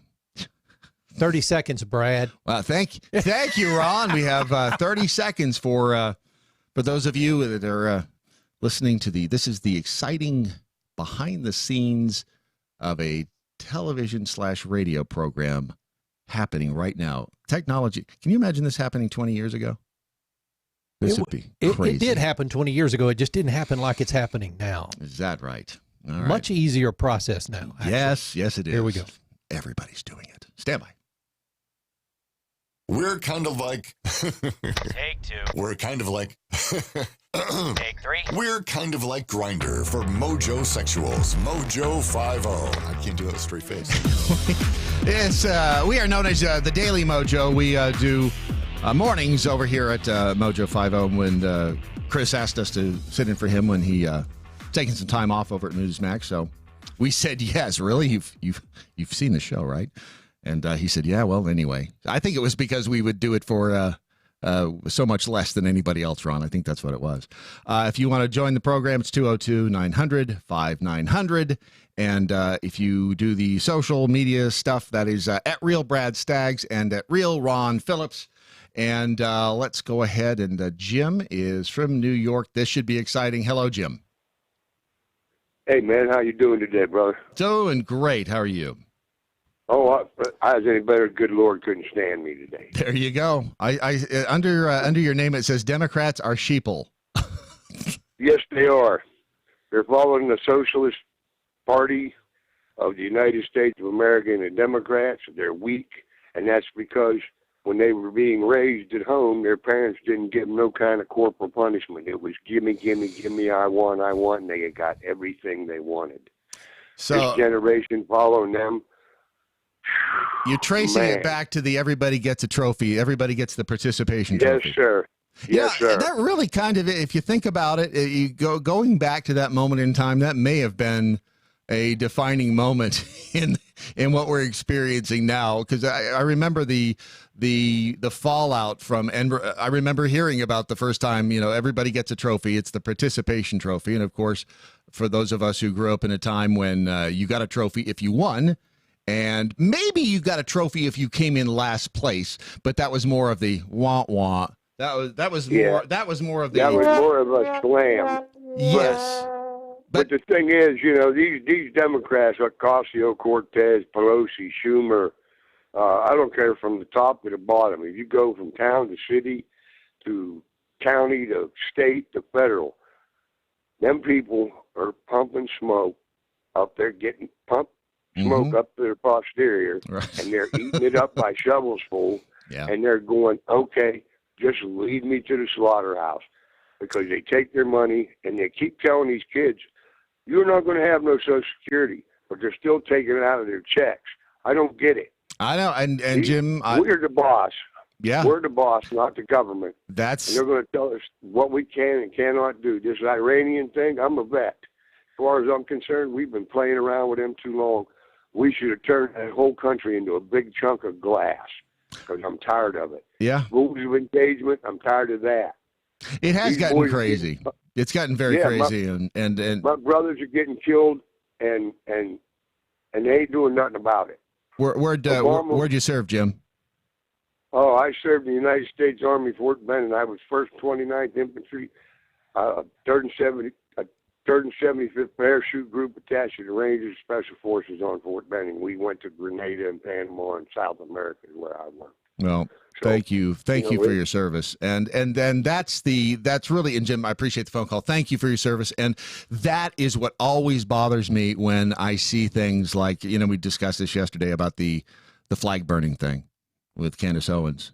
I mean, yeah, go ahead and burn the flag. I mean, that's your right to be an idiot, but you've got to understand that you're spitting in the face of these men and women who have served their country, who have protected your right to be a real I know I have to clean up my language here. Forget where I am sometimes. But if you're going to be that way, you have to realize that you are spitting in the face of the fine men and women who have defended this country and defended your right to be a real idiot. If you want to be an idiot, that's great. But it's on you. Rebecca is from Pennsylvania. You talked about the horns. Our kids growing horns. Yes. I'm worried about what Jimmy said is very good because, I mean, it is like a daycare center with everybody offended. Yes. And you get offended when you tell them that maybe pressed to your ear, heating up your brain isn't good for you. They will not listen to you. And I know the initial concerns with the cell phones were too close to the head. They said... Yeah, and here's the thing. The problem is, remember back when we were kids, Rebecca? When I was growing up, when rocks were soft and dinosaurs roamed the earth, our parents would tell us things, and we would, in most cases, go, yeah, maybe I'll listen to you, maybe I won't. Some were better than others, but isn't that the way every generation is? Doesn't every generation have a certain rebellious quality to them? Well, but this is all ages. Everyone has it pressed to their head. Well, that's true. But in the case, apparently, it's only the Utes over there in Australia that are growing the horns. I guess the not fully developed skulls. I think it's the responsibility of the cancerous societies to tell people they're going to get tumors in their heads. I don't know what the statistics are on brain tumors, but I agree with you. I agree with you. If they find out that that these are, we've all heard the news stories and the rumors over the years that that radiation next to your head can cause cancer. My question has always been with cell phones. What's the difference if it's sitting in your pocket? If it's still a transmitter, it's still a receiver and a transmitter. So if these radio waves that are going to the phone, they're in the air, we can't see them. But what's the difference if you're just walking along or just have the phone up to your ear? Either way, you're still getting hit with all of these. Well, originally it was 8 inches. In my literature, I looked at the early phones, and I say they've changed that, but I don't. I just think everyone should have great caution with the new stuff. Oh yeah, and it's never a bad idea to be cautious. Okay. Bye-bye. All right, thanks, Rebecca. Appreciate it. It is true. We find out. Salt's good. Salt's bad. White bread's good. White bread's bad. Eggs are good. Eggs are bad. I've been alive long enough. You never know really where it's going to go. No. It takes years and years for this kind of research, and what's good for you this year may not be good for you next. And the fact of the matter is, we are bombarded every day with so many wireless signals. If we could see the wireless signals going through the air right now, you wouldn't be able to see a foot in front of your face if they were actually visible. They're everywhere. You can't escape them. I don't know if they're good or bad for you, and probably by the time I'm done and stuffed into Lake Mead, they may be figuring out the positives and negatives of it, but who knows? It's going to take decades. Nancy's in Florida. Hello, Nancy. Hi. What's on your mind? Well, my biggest concern is the divisiveness that's happening. In the you're country right, or you're the world? left, you hate this side. Well, I'm talking about in the U.S. right now. Yes. Okay. Okay, the divisiveness has to stop or nothing's ever going to get solved. You don't hate somebody because they think different than you. Maybe listen to why they feel that way. Well, and that's... Instead of always, well, you're right and you're left and you're bad and you're bad. Nobody's bad. This is why, you remember our grandparents used to tell us, and generations prior to that, the two things you never spoke of at the dinner table were religion and politics, because it ended up being an argument and somebody got their feelings hurt. And now with the advent of social media and everything else, you've got exactly that going on. You've got everybody getting butthurt because they don't agree with the other side and vice versa. And I completely agree with you. There's got to be some coming together of the minds, or we have no shot of moving forward. And this sounds strange, but I've my theory that I espouse on on our little show over here on Mojo is we have two last best hopes for humanity in this country, at least. Number one is Yellowstone erupting. So it could be a major cataclysm, and that event would cause people to come together because we would suddenly realize that our petty differences weren't that grand, or we are attacked by an extraterrestrial force, which would, and I know it sounds silly, but that would galvanize the world against an outside foe, would it not? Well, of course it would. So, short of those two events happening, what can bring the two sides essentially in this country together? Do you have any ideas? Your heart. Well, and if you don't have one, you're in trouble. Well, there you go. If you don't care about what's happening to other people, whether you believe in them or not, people are trying to survive. Yes. And have some kind of decent life. And the U.S. gives you that. It is a gift to be here. You know, I will tell you, I'm a Democrat, but I'm upset with what's happening at the border in every way. Not just that kids are being separated, which is the most vile thing I ever heard of. And it was meant to hurt people. Or was it? I mean, well, let me ask you this. I think it's meant to I think it was done to discourage people from coming. Well, remember, the separations are not unique to this administration. They started during the Obama years, and the thing is, being a Democrat, and let me ask you this. Shoot, I've got a minute, but I wanted we may hold you over across the break if you have the time. But I want to get your take, being a Democrat. Nobody wants to see human beings miserable. But do you not agree that these people trying to cross the border should do it the legal and proper way, use the right channels? I can't say that. I don't know what's happening to them personally in their country. It's awful what's happening to these people. So they're taking an incredible risk to do what they're doing. What we need to address is what's happening in those countries. Why are they fleeing? How do we help that?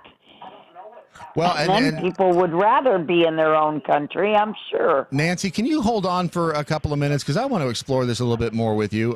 You seem to, you make some sense. So I'd like to, if you can hang on just a couple of minutes to the break, I want to continue the conversation. It's rare when you find somebody and being a libertarian myself, more of an independent, I'm kind of like sitting in the aisle. We'll get to that coming up. This is your Daily Mojo Newsmax. Clear, Brad. Thank you. See, you did it. You said it when everybody else could hear it. Oh, look Nancy, at you. Would you mind turning down your radio for us? And we'll get to, let's see, Peter's on the phone. I feel like it's like Romper Room. I need my magic mirror. I need something to use as a magic mirror. And I see Peter, and I see JT, and I see Frank. Yeah, we've got Frank from Missouri. He wants to talk about a T-shirt idea he has for Democrats. It's a great idea, actually. And then Peter from New York, JT from Virginia. The thing about Nancy, I like the fact that she's, I think Nancy's probably an old school Democrat. And I think that it comes from a time when there were... when they actually listened and had good debates. Yes. Back in those days. Yeah, and Democrat being different than a progressive. Nobody wants to see people miserable. Nobody wants to see people mistreated. I mean, if you do, she's right. You don't have a heart if that's the way you feel. So we'll get back into that conversation in just a second with her. In the meantime, back over and let's pay a little love to the jackhole so they don't get all upset. Mojo Jedi just quoted a tweet from Austin Peterson. Freedom is not a gift bestowed upon us by other men, but a right that belongs to us by the laws of God and nature. Benjamin Franklin. And that's what, when we were discussing this with Dan Andros from Faithwire, was that yesterday or the day before? Day before. Yeah. That's the problem. When government becomes your God, then you have to turn to government for your freedoms and for everything else. And that's where it fails, because government is nothing more than men. And you don't derive your rights from men. You do if you're and they lose sight of the fact that Russia. that the government works for the people. Yes, and yes, it was Jim said that. We forget that the politicians work for us. That's the stunning thing that seems to, and I think that they bank on the fact that over time people forget that. They are employees of us, not the other way around. But what we have done is we've turned them into the Queen of England. Well, we've turned them into royalty. We have, and that's our fault. And celebrities, and that's our fault. Yes. The bottom line is that people who are uneducated don't realize that, and if they're not brought up understanding it, they don't realize that these people up in DC work for us. Yes, they are our employees, and we pay them quite well. We pay them quite well. And for them to, and Mojo Jedi, I see your comment here. Nancy makes no sense. I don't know what's going on, but they're in a terrible situation. It's a contradiction. And I'm gonna ask her about that. But again, in a situation like this, and I firmly they need to go through the proper legal channels to get here. No question in my mind. It's not fair to the people that have come here the legal way. It's not fair to others in line. But we don't know what's well, in a lot of cases, we don't know what's going on. We know that there's a lot of misinformation coming to us, and that is the fault of generally the mainstream media down there. I mean, Jim Acosta in McAllen, Texas. 15 seconds. I've been to McAllen. I know exactly where he was standing at that wall, and I know what he did, and it was dishonest. And so, yeah, it's a situation. All right, Mojo and Jackhole Nation, 1 second. Rebel rousers, instigators, troublemakers, freaks, agitators, fanatics, scallywags, mutants, scamps, firebrands, rogues, scoundrels, mojo sexuals, Mojo 50. And we are the Daily Mojo. Brad Staggs here. Ron Phillips is over there filling in for Chris Salcedo this week as he is on vacation. He will be back. Promise. We're not taking over the radio and the television airwaves just yet. Nancy's on the line. She's from Florida. She's a Democrat, and Nancy, what you've said makes a lot of sense. And I think you could hear us when you were on hold.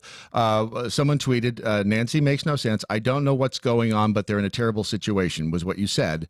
And I was going to ask you to clarify that, because I think in a lot of cases, you're right. We don't know exactly what's happening in their countries. We know the story that we're being told by the media, but tell me how you feel about that.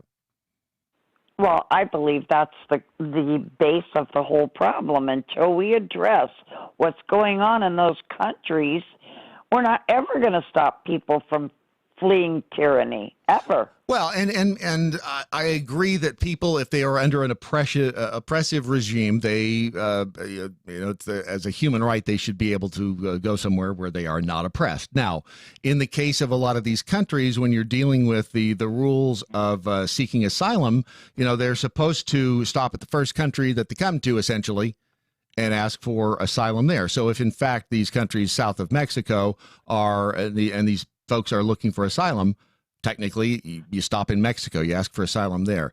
The problem is the media has portrayed this in a way, in such a way that's essentially they've lied to us. This has been designed, I think, by a lot of subversive powers, essentially trying to overwhelm our security at the border, what there is of it. Do you agree or disagree with that? I agree with parts of it. I don't think that we should allow thousands of people to just come in our country. I do agree with that. Mm-hmm. You're right when you said I'm an old school Democrat, and that's the truth. I'm 71 years old, and for somebody to say to you, I'm not making any sense. Oh no! I think what they were saying is that one statement when you said, "I don't know what's going on, but they're in a terrible situation," and I think, and correct me if I'm wrong, we don't know exactly what's happening in their country. We don't know what it's like to live there. But obviously, if they're in harm's way, that's a bad thing. Why don't we know? That's my question. We should be looking into what's really happening in those countries. Just look how many people have just died in the Dominican Republic going there as tourists, and weird things happen. couples die. This man was just shot in the Dominican Republic. Mm-hmm. So what's really going on there? And I've been Why to aren't we really looking into that? And I've been there as well. It's a great place. And again, what happens in places like that, Nancy, is you get the rule of law does not exist as it does here in this country in places like the Dominican Republic. I mean, that's on the same body of land that houses Haiti. And literally there's a gate between the two of them. So I've been there. Yeah, I mean, and so you know what a beautiful country it is, and what a shame it is that the people, the undesirables there have created a situation where you have to fear for your safety when you go down to this a beautiful island in the Caribbean, and that's a shame. But that's what happens when the undesirable elements of society get a hold of things. And I think we could all agree that that's not a good thing to happen. But I don't disagree with you on investigating what's happening in the different countries where these quote unquote asylum seekers are coming from. There's nothing wrong with investigating that. I think that we have in a lot of cases, and the problem is that the mainstream media doesn't give us the whole truth. But the bottom line is, can we stop pointing fingers at each other? Wouldn't that be nice? And listen to each other. Wouldn't that be nice? Now, yes, that's a perfect world, but America can have that. That's what we're supposed to be and what we've always stood for. So let's stop hating and just listen to each other. We're all humans. My own mother is a full Trump supporter, so we just don't talk politics at all. I know that I have members of my family that, don't talk politics with them either. Nancy, it's been a pleasure. Thank you for calling. Well, thank you so much. And everybody just listen to each other with an open mind and an open heart. There you go. How about that? That's good advice. That's really good advice. But the problem is, and I think, and I say this, there are so many people, and the rhetoric gets dialed up, and we do allow ourselves to get fired up. But when you have people like Don Lemon comparing Trump to Hitler, and you've got Alexandria Ocasio-Cortez saying we have concentration camps on the border. But this is such an ignorance that riles people up. I mean, it riles me up. It's crazy. But Nancy, I don't disagree. If we could can't we all just get along? Frank's in Missouri. You got an idea for a T-shirt for Democrats? Oh yeah. On the back of it, now this would be in a circle. It says abort Democrats, and then a line underneath it says give them what they want. I mean, they have been, they've become the party of abortion. I mean, when you have the bills in New York and the one that almost passed in Virginia, it's hard to deny that they are the party of yes. I mean, it's just, there's no way of getting around that. Give them what they want. Good idea, Frank. Appreciate the phone call. Peter is in New York, and it's AOC's Holocaust statement, or the concentration camps along the border. Peter, how are you? Well, good morning, gents. How are you today? Morning. Just great, thank you. Well, bottom line is, I'm going to call it out. Mm-hmm. Alexandria Ocasio-Cortez has not envisioned in her mind a child being picked up by its ankle, swung around like a baseball bat, and having its head bashed against the side of a railroad car and eliminating another one for the mark. Or how about taking shots to the back of the head of people at the top of stairs to see if they can perfectly somersault to the bottom? I want her to show me those comparisons that are going on down at the southern border, and then I might believe her. But as the way she's going, she is going to be a one-term wonder. I would tend to agree with you there, and you're right. I mean, she has made that statement most likely out of ignorance. I mean, that's the education system, yes. sir. That's where before you talk about so much that there's so much debatable information, and you ask the question, how do we get this way? I know people that work in the educational industry, and students are typically being indoctrinated. Oh, yeah, and there's no doubt. And that has to be stopped. I mean, we pay the federal taxes. We need to take control of the federal education system to make sure that they teach American history. Well, what we need to do is get the federal government out of the education system, get rid of the Department of Education, but then that's a different argument altogether. So they have to be involved. And then finally, Venezuela, these other places, we took on the largest army in the world, and we won our battle. We fought for our freedom. These countries can do the same thing instead of running away. Stand up and fight. I don't disagree with you. Peter, thank you for calling. I appreciate it. And if you have not heard, if you've been hiding under a rock somewhere and you have not heard Alexandria Ocasio-Cortez and her comments on the border, she posted these to Instagram. Is running concentration camps on our southern border. And that is exactly what they are. They are concentration camps. And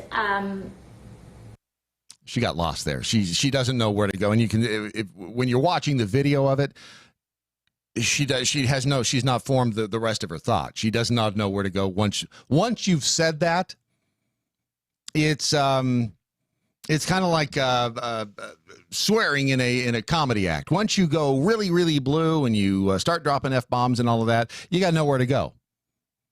You've got nowhere. She left herself no out. And when you start comparing the situation at the border with probably arguably the worst thing that a human on this planet has done to other human beings on this planet, you got nowhere else to go. And it was out of sheer ignorance. And I'm not defending her by any stretch of the imagination. The problem is when people like her say it, there's really no repercussion. She deleted it. It was a live video on Instagram, and it later disappeared. So she deleted it. So she either went, most likely somebody in her circle went, you got to delete that. Although deleting anything on social media is folly. Once it's out there, it's out there. You might as well leave it out there. And if she would step forward and simply say, you know what, I misspoke. I was wrong. I should never have said that, but she won't. That's right. There are people screenshotting everything that goes out there. Never. So you just have to face it and deal with it. Unless you post something and delete it in a half a second, you're absolutely wasting your time. It's the Daily Mojo filling in for Chris Salcedo this week. You're clear? All right. Now, let me ask you this. I thought Nancy made a very good point. And if you're going to talk to a Democrat, the quote old school Democrats are the ones to talk to. They're the ones that are smart about their discussion. Mm-hmm. They're the ones that have good points, debatable points. And, as she said, we might not agree on everything, but the bottom line is at least we're having the discussion. Yes. And they're not throwing something at us or us throwing something at them, and they're not pitching a fit and screaming in the streets. That's the type of discussion we want to have. And the younger generation just doesn't get that. Well, and are we responsible for part of that? I mean, when we get Could we be? Sure. When we get it is fun to sit in here and to kind of poke the bear with a stick. Although we do it, in my opinion anyway, and this was Doc's mission, is you do it to illustrate the absurdity of what's happening. If you don't do it and you don't poke fun, plus you couple the ability with us with people on both sides of the aisle. And like I said, I don't identify with either. I think there are scumbags on the left and scumbags on the right, and from a libertarian standpoint, it's like you're both doing it wrong. I'm not sure there's a dime's worth of difference between, the Mitch McConnells and the Harry Reids of the world. I think they all talk out of both sides of their mouth, and they argue on television, and then they go to a bar and they have drinks at night. They're all in the business of politics, which is a nasty, dirty business. But if we could all just somehow get along, and I think Nancy thought that I was being facetious about and it's funny because when you start bringing up we need to be attacked by extraterrestrials, it does on the surface sound a little wackadoo. I'll admit that. But is it in the realm of possibilities? I don't know. I think so. I mean, I think the fact that all of the stuff we've seen. Now, I don't know if we're, right now pissing off Gorman from the planet Melmac, wherever that is in the Andromeda Galaxy, and they're preparing to launch their fleet of 30 spider-looking ships at us. Which, by the way, if their ships look like spiders, I'm surrendering. If they land and their ships, and especially if the aliens get out and they look like spiders, that's going to be a tough one. 15? I don't know. All right. So stand by, everybody. Well, you know what? Makeup didn't come in here and make me look better during the break, Ron. What am I going to do? You're going to leave me looking like this on television? What are you, crazy? Mojo 50. The question isn't who's going to let us. The question is who's going to stop us. Yeah, if we could all just get along, it would be swell. But as Rodney King found out, it's a bit of a problem. And the problem, I think, generally stems from the fact the government doesn't really want us to get along. The government, does that sound conspiratorial? It might sound a little. It might. You know what, though? Here's the problem. If it starts sounding conspiratorial, it's like, oh, that's a crazy thought. But if the government can keep us divided, then it's a whole lot easier for them to keep their power base because they keep it's like a divorce. If the divorce attorneys can keep the two parties involved in a divorce at each other's throats, oh man, they're sitting in the catbird seat. They can just cha-ching, they rack up the hours, and they are the winners in the whole thing. And of course, the two people involved in the divorce, neither one wins. There are varying degrees of loss, and that's it. And I think that's what the government has done with the people in this country. They've successfully divided us, and it's going to be a tough road to get back to some semblance of agreement when we are roughly divided right down the middle. Yellowstone, Mars. There's your options. JT is in Virginia. JT, how are you, sir? I'm doing fine. How you doing, sir? Excellent, thank you. I'm kind of curious about what the Democrats are going to do about Mr. Joe Biden. They're complaining about the way he's talking, and they're going to have to do something about these polls, aren't they? Or what are they going to do? Rewrite them, or are they going to just change them? And aren't we going to catch them at this now? Well, they got to redo everything. Are you talking about the what Biden has said, working with the segregationists back in the day? It's kind of crazy. The whole thing's crazy. And they want him to apologize. And I don't. And honestly, he came out. He said that his campaign was not endorsing the positions of the segregationists he named, but using them as an example of someone with whom he disagreed. I would imagine in government back then, you found a lot of people who thought that the races should be segregated. It was I hate to use the term, it was a different time, but it was a different time. Well, I am old school Democrat myself. Mm-hmm. I'm a veteran, and but I've been reformed. I'm a Trump follower now. I've gotten tired of what the Democrats have been doing. I've got terminal cancer. I'm hoping to make it to the next election so I can vote Trump. No, but first of all, thank you for your service. They have never done anything for me. I've just gotten so sick of the way they've acted. It's really been heartbreaking. Well, and it's politicians in general, and it's easy to point the fingers at the Democrats because they do tend to they make it easy to point the fingers at them. When statements like Cortez has made, statements like Don Lemon, they all hate Trump, the Republicans and the Democrats, all of them. Well, there's supposed to be a thing called respect among them. Yeah, no, that doesn't exist anymore. That's gone. No. And that's what hurts the old school people, and that's what they're not seeing. You can say what you want to say, do what you want to do, but do it with respect. Yes. He's our president. Totally He is our agree. president. Totally agree. Thank you, JT. Appreciate that. Wow, two Democrats who, just saying, it's the parties now are. I mean, we've said it's anything I say at this point has been repeated, 100 times. So it's not that I'm tracing any new ground here. I just don't know, short of, the term limits that we get back to government the way the founding fathers were originally intended for it. As you have your job in civilian life, you really do perform government service. It drives me insane when I hear these politicians today say, I've been in public service for 40 years. And my response is, get the hell out then, because you shouldn't be in public service that long. That's not what it was designed to be, and you're lying. You're not in public service. You are in your own little kiddie pool of power. You're just splashing it all over yourself. That's all you want. You want the power. You want the money that comes with it. You want the money that comes from the outside influence. That money's power, power's money, the whole thing. It's a lie. 40 years of public service, it just, this is what politics irritates me. Marie is in South Carolina. You have a comment about Don Lemon. Hi, Marie. Yes. How are you doing this morning? So good. Coffee's good. Everything is good in my life.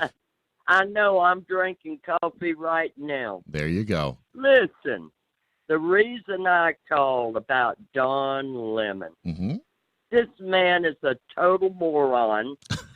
He lies day in and day out. MSNBC and CNN, I'm going to give it to you straight.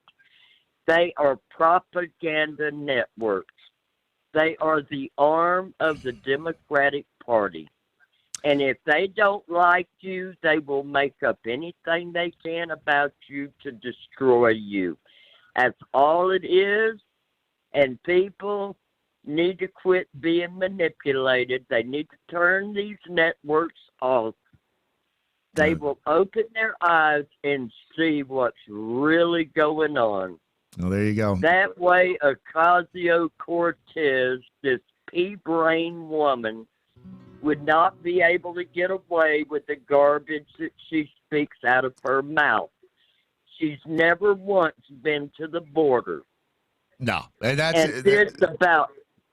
this about separating the children. I know, and it tugs at your heartstrings. I know, and that's the narrative that they have crafted. It is so idiotic. These children are being used by the drug cartels to get their drugs and all these people into our country to overwhelm our country to bring it down. There you go. That's what it is. That's the whole goal. And the Democrats are behind it, too. Marie, thank you. I appreciate the phone call. I don't disagree with you. It's the mainstream media makes it easy for them to accomplish exactly what they're trying to do. And again, and I go back to my statement about the extraterrestrial attack, as crazy as it sounds. By the way, been good knowing you, Newsmax, when you don't invite me back. The thing is, it sounds it's crazy when you say, well, drug cartels using kids to smuggle. That starts to sound crazy, doesn't it? It's easy to make that sound out there and wackadoodle. And governments don't give a crap about you or me. They don't give a crap about morality. That's not what a government, and that's not what the U.S. government's about. The government does not care about morals. It is mired in money and power. There are some good people there, and I do believe Donald Trump is trying to do some good in the world. I really do. So I don't. I'm not trying to pin I'm not hanging the government around his neck. But what I'm saying is that governments in general do not care. They are there to exist. They are there to grow. And despite the fact that this country is I think we said yesterday, and people have said it for since the beginning of this country, it's the great social experiment. Can it survive? It can if we all, as Nancy said, if we can figure out how to get along. The problem is human beings tend to cluster into their own camps, and especially when they're being spoon-fed. And again, it happens on both sides. But they're being spoon-fed their narrative. If more people would sit up, take notice, independently come to their conclusions, and not just spew back what is coming out of either the radio speaker or the television, but actually make some informed decisions, do some research, we've got a shot. Other than that, come on, Yellowstone. That's about all we can hope for. As Kenny Rogers said, best you can hope for is to die in your sleep. On that positive note, this is your Daily Mojo, filling in for Chris Salcedo this week. We appreciate it, and we'll see you again tomorrow here on Newsmax. Thanks.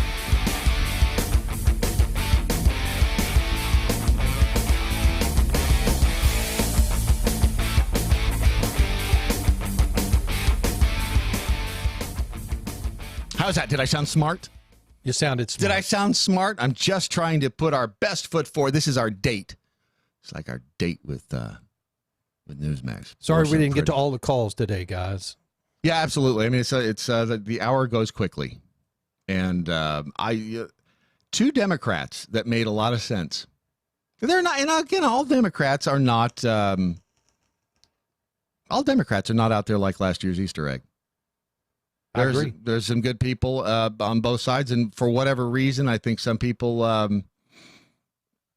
over the years their viewpoints change, their opinions change, and you just never. I'm still a registered Republican. I have never decided to go and unregister, but I still think that they are just as scummy.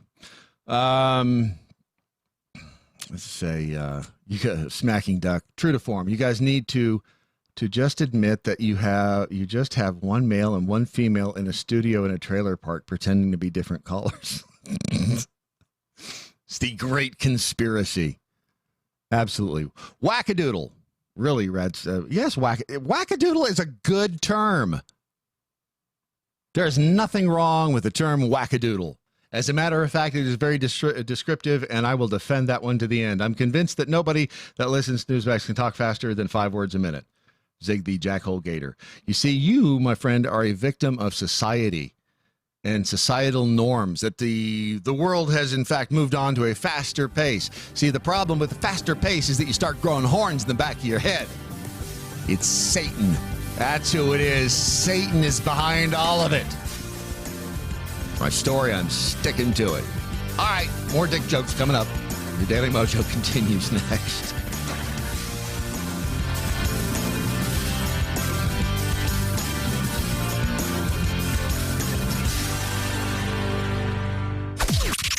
This is the seditious, rabble-rousing, liberty-loving, home of fun, entertaining, and compelling talk. Mojo 50. News this hour from townhall.com. I'm Rich Thomason. In a move that's bound to aggravate tensions between Iran and the U.S., Iran has shot down an American surveillance drone over the Strait of Hormuz.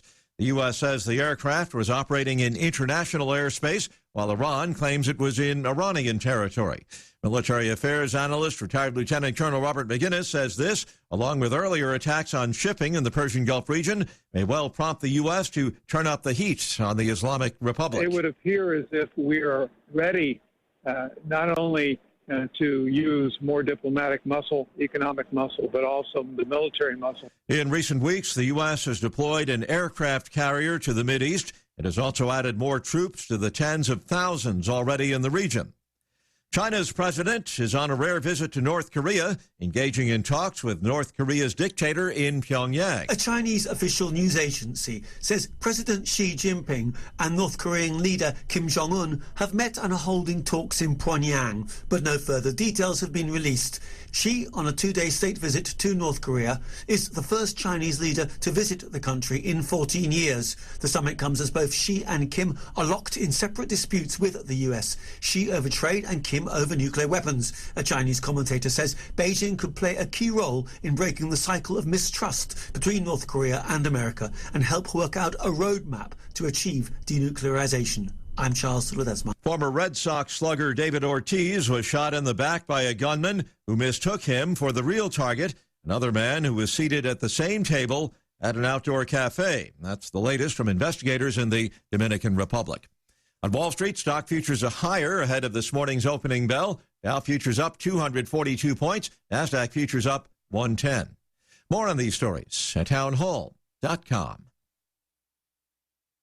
Now you can fly anywhere in the world and pay discount prices on your airline tickets. Book a flight today to London, Paris, Madrid, or anywhere else you want to go and pay a lot less guaranteed. Call the International Travel Department right now at Low Cost Airlines. 800-452-1075. 800-452-1075. That's 800-452-1075. Hi, it's Doc Thompson for Matthew 25 Ministries. Matthew 25 Ministries is one of the few charities I'll actually endorse because I know them. I've worked with them, and I know almost all of the money that you donate goes to help people. Go to m25m.org. m25m.org. Ladies, some of you sickos willingly accept that with the big doe eyes that you don't even need from a Snapchat filter and just look up at R. Kelly and say, give me your best. Lorenzo Vizzo. United 7. Mojo 50. Here's important new information from the Diabetes Solution Center for you, a family member, or a loved one suffering with diabetes. If you have lost your provider, or if you need a provider for diabetic supplies, you may qualify to receive your diabetic testing supplies now with little or no out-of-pocket cost, regardless of your age. All you need is Medicare or private insurance to be potentially eligible. Call the Diabetes Solution Center right now for details. Just takes a couple of minutes. Our friendly, knowledgeable agents will give you free, no-obligation information, handle all the insurance paperwork, and make sure your supplies are delivered directly to your door for free. Call U.S. Medical Supply 24 hours a day. 800-597-9323. 800-597-9323. 800-597-9323. Call right now. 800-597-9323. This is the Mojo 50 Institute for the Advanced Application of Freedom. Ya bitches.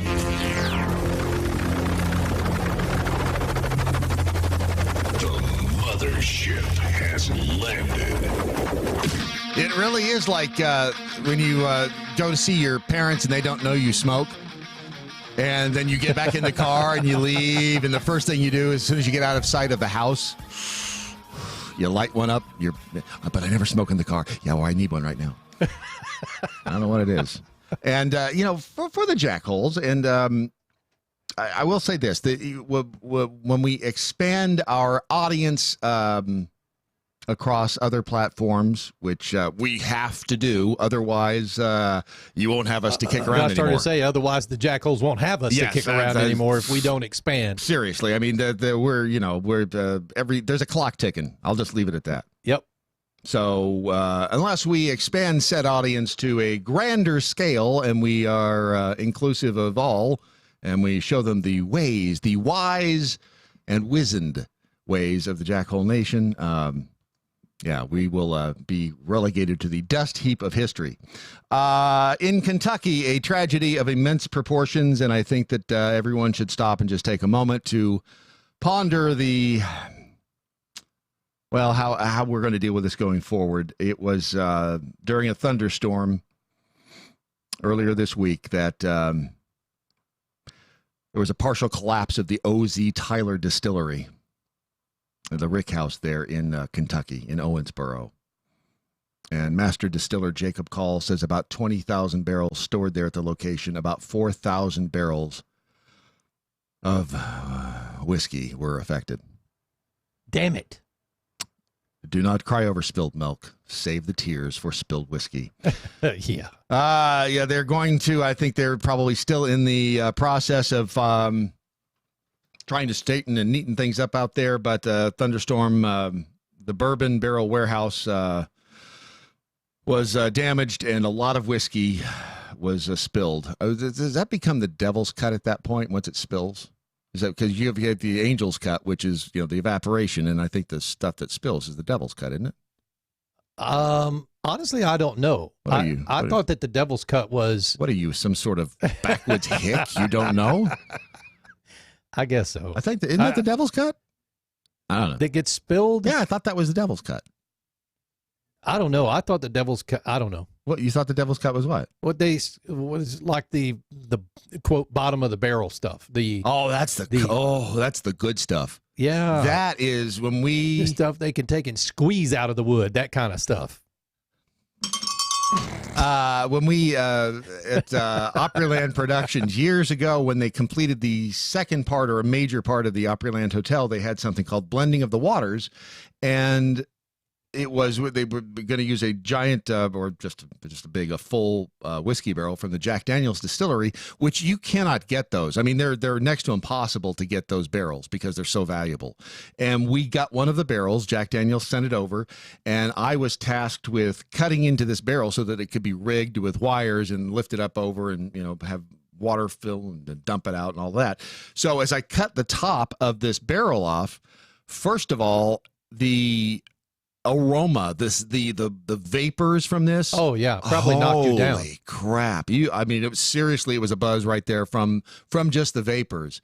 And then I poured maybe a quart. There was probably a quart of liquid, still whiskey, obviously, or Jack Daniel's, whiskey. Poured that into a bottle, and then we had to strain it through coffee filters because of the sawdust after I was cutting the top off. But let me tell you, that stuff at the bottom of the barrel, wow. Woo, that is a party in your pants. It was a lot of fun. So please, if you have a chance today, please stop and just think of those 4,000. That's a lot. 4,000 barrels of whiskey, or bourbon in this case, in Kentucky. That's a lot of money, actually. 4,000. I mean, when you start thinking as a percentage of the 20,000 barrels, it's like but 4,000 barrels, that's a lot of bottles. So Cuba Gooding Jr. Oh, he's back in the news. He was apparently somebody heard him ranting about the groping allegations while he was sitting in a hotel bar. He was at the Bowery Hotel on Monday. They say he was. I promise you, they had their phone out recording it. Well, too. I can't find the recording of it. He says he was ranting and railing against the sexual harassment case against him. He was overheard venting to a pal about his legal troubles. He said the woman fabricated the whole thing and that the truth would come out. This is according to the Page 6 New York Post. The eavesdropper said it was bizarre that he was in the main lounge of the hotel talking about it. Maybe he wanted people to hear about it. He appeared to crack a joke about the alleged incident at the Magic Hour Rooftop Bar and Lounge. The Magic Hour Rooftop Bar and Lounge. That sounds like a party place. He was making jokes, asking his friend if there were security cameras. Well, it just so happened that, they did have a security camera on him when this happened. Now, there's no sound on this, so we'll have to do our best to describe what's going on. And it's a couple of minutes long. I don't think there's any sound. But essentially what you have, to set up the scene, to set the stage, as it were, you have two figures. One appears to be a woman. One appears, and I'll start the video. This is from TMZ. So first of all, you have a scene of a bar. What appears to be a man sitting on a... is that supposedly him over there? On the bench. Can't really tell because the video's grainy. Which, by the way, you would think with the technology we have with cameras today, that you come up with some damn security footage you could actually see. But so a woman comes up. She's wearing white pants, kind of a purple... would you call that fuchsia? Is that a fuchsia top? You're asking the colorblind guy. Yeah, well... It's good for comedy.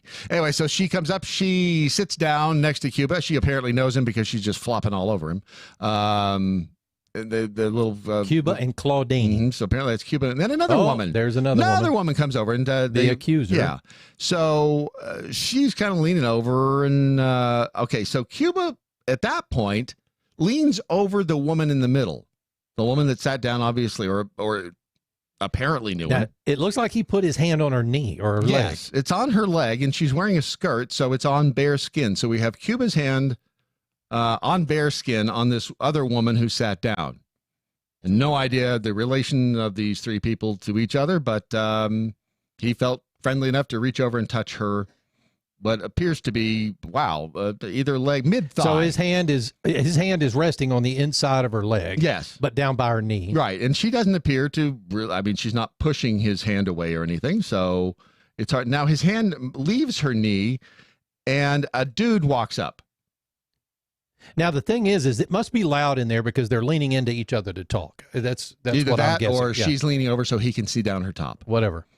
Now she leans over this other guy. So now there's four of them. There's Cuba, two women sitting down. There's a fourth individual, a guy in this case, walks up to the area and standing in front of him, and he starts to talk to him. Cuba reaches out, touches him on the arm. Yeah, he grabs his right arm. So if he is assaulting anybody, he touched his arm too. And by the way, technically, isn't that assault?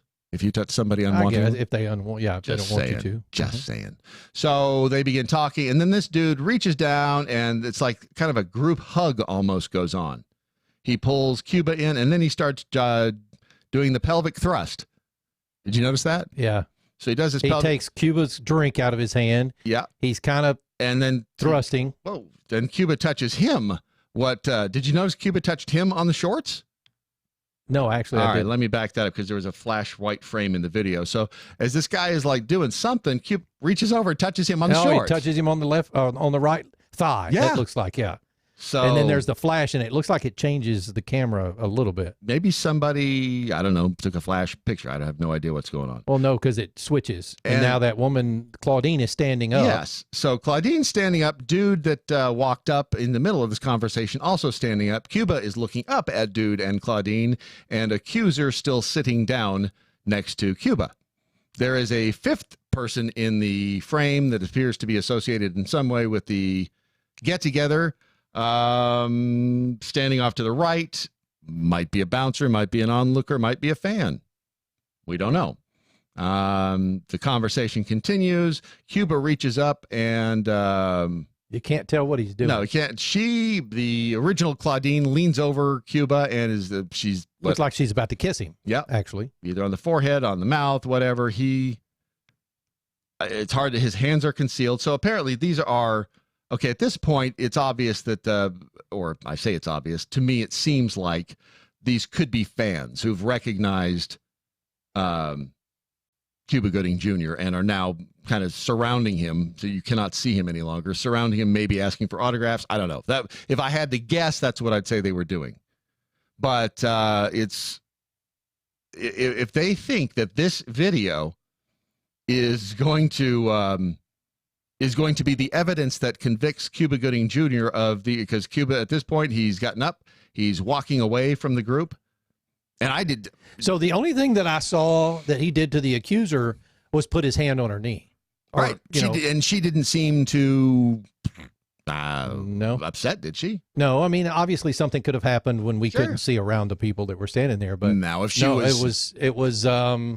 was so upset about it, wouldn't she have gotten up and left it? I mean, if you were in a situation where you were uncomfortable, and again, I'm not defending his actions or inactions or whatever.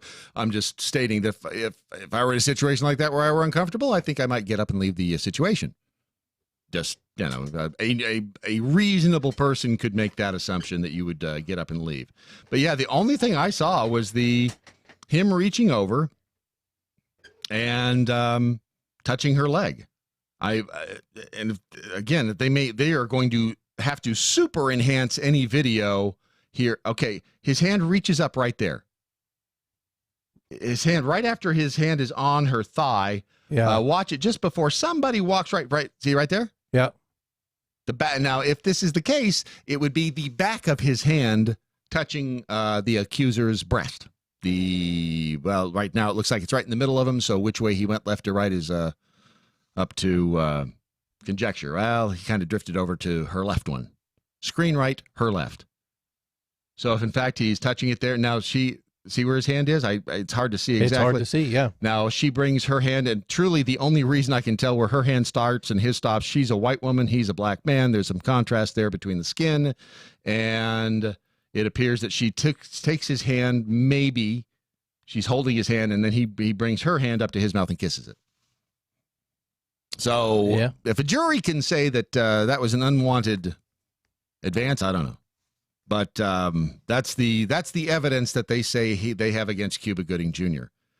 And maybe he did. Maybe he was saying all kinds of nasty things to her. We can't hear any audio, so we do not know. It's absolutely possible. By the way, if I asked you where you were, let's say this day in 1975, could you tell me? No, actually, but that's some ominous music that I've heard before. Oh, snap. Yes. I know what that is. This is the music. Isn't it great? I mean, the music is... I did see this at a drive-in theater when I was way too young to be watching it. You and me both. Freaked me the hell out. This movie was... And still today, it does it. That is some of the best movie music ever. Bum, bum, bum. Oh, my God. That... This was the day in 1975 they released Jaws. Yes, they did. And that music, I mean, it can still evoke fear. Like you, I saw it when I was, I would have been 11. Dude, I'm going to tell you, we went to the beach probably, I don't know, 3-4 months after that. And it was a beach at a lake. And my mom, we were all standing in waist deep water. Of course, it was up to my chest. My mom starts freaking out because something touched her foot. I promise you that I walked on water back to land. Oh, I believe it.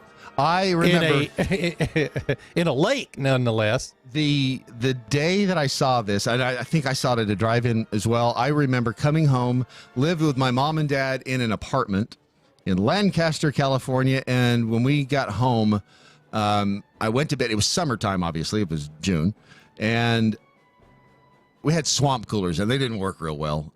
It was hot, and yet I was so terrified that I pulled the covers up over my head. So all I remember is sweating profusely all night long because I was so afraid I was under the covers. It was that movie scared the crap out of me. Ugh.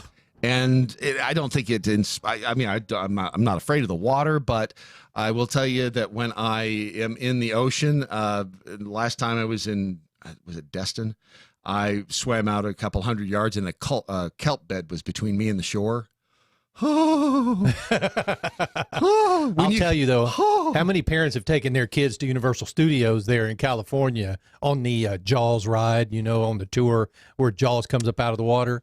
Yeah. And just petrified their child. You purposely put them on that side of the tram. The thing about, have you seen that? Have you been? Oh, yeah. The shark. If you've never been there, it will scare the hell out of you. Well, and especially if you're a young child. There's a lot of trivia surrounding the movie. The original Orca was a boat that they bought from a guy and then modified it to have that high bridge on it. Right. And then they built a second one to sink. And the first one, after they were done shooting the movie, I think they sold it to somebody who then, in turn, I guess it was sitting on a beach somewhere for a long time. They eventually cut it up into little bite-sized pieces, literally tiny little 1-inch squares, and sold them off. Little tiny 1-inch squares of the boat, so that no longer exists. The shark, Bruce was the shark's name. So they built this complicated electromechanical shark, and they tested this thing, and they put it in water, and this thing is, it's going to be scary. It's mouth opened, and it swam, and it did all of these fantastic things. The trouble was, when they tested it in the water, they tested it in fresh water. And it worked fine. It worked great in fresh water. As soon as they dumped it into salt water, it ate it up, didn't it? It ate it up. Oh, wow. And so nothing worked on this shark, which is why you didn't see the shark as much. They had intended for there to be far more scenes featuring the shark and showing the shark swimming and biting and all of that. But because the salt water just basically tore up and corroded all the elements inside, they ended up not showing the shark. And which I think made the shark even more terrifying because it was that thing you never saw. And it was a couple of years ago, maybe within the past 5, let's say, Bruce had been lost to history. They didn't know where it was. And it turned up in a junkyard out in, I think, either Simi Valley or Sun Valley out in California. It was, they had purchased it at an auction or something. It was hanging up over their driveway, mounted on they had big posts, and it was just hanging up over the driveway. They had it out there and it was no big deal. And it wasn't until, the anniversary of the movie started coming up that they're, all of a sudden this thing became valuable. And I think they gave it back to the studio or gave it to Spielberg or somebody. But yeah, the shark itself was a disaster, as was pretty much every movie after Jaws, every sequel. I mean and again, I go back to, why did they make 18 sequels to Jaws, none of which were very good, and yet none of E.T. or Close Encounters? Huh? I know you have a theory about that. I'm just saying, I think it's a question worth asking. I don't necessarily have the answer. I just think it's worth asking. Technology is a wonderful thing, especially when it does work, and that is why we are partners with Patriot Mobile. If you would like some fantastic technology that actually does what it's supposed to do and at the same time makes a positive change in the world, then you need to go to patriotmobile.com/mojo50. If you go there, you'll find out about Patriot Mobile and their plan for, I will say changing the world. I mean, you got to start somewhere. And what they do is they take a percentage of the money that they make every month. They donate it to causes like the NRA and other conservative causes that you can find out about on their website. And while you're there, I mean, again, if it doesn't do you any good to have a cell phone account with them if the coverage sucks in your area, right? So you can check coverage. It's right there along the top menu bar. You can find out how to join. They have a referral program. And my sheet in here disappeared, but I think it's the first month free, isn't it? Pretty sure it's the first month. Aha! I found it. Now, where the hell are my glasses? Can't see. You can't see for... I can see. It's the light in here. You mean to hold it over here? No, I can see just fine. Damn it. For a limited time, Patriot Mobile offering a free month of service for all new lines. Come on over to Patriot Mobile. Take advantage of the limited time offer. If you, as I said, go to patriotmobile.com/mojo50. Use promo code Come On Over. Yes, Come On Over. That will be your promo code, and you got a free month of service. New lines, limited time. And they are pro-life. They're Second Amendment. They are for secure borders, traditional family values, and freedom of speech. Well, I even think Nancy would enjoy that. I think Nancy and was it JT? JR, our callers when we were over doing Newsmax. Yeah, I think it was JT. Mm-hmm. I think even they would appreciate that fact. So, again, it's patriotmobile.com/mojo50. And... once again, let's find out what the jackholes are crying in their beer. Oh, shut up, JR15. I was -5 when Jaws came out. Yeah. What a child. I watched it when I was 5 years old and was afraid of the pool that summer. Yes.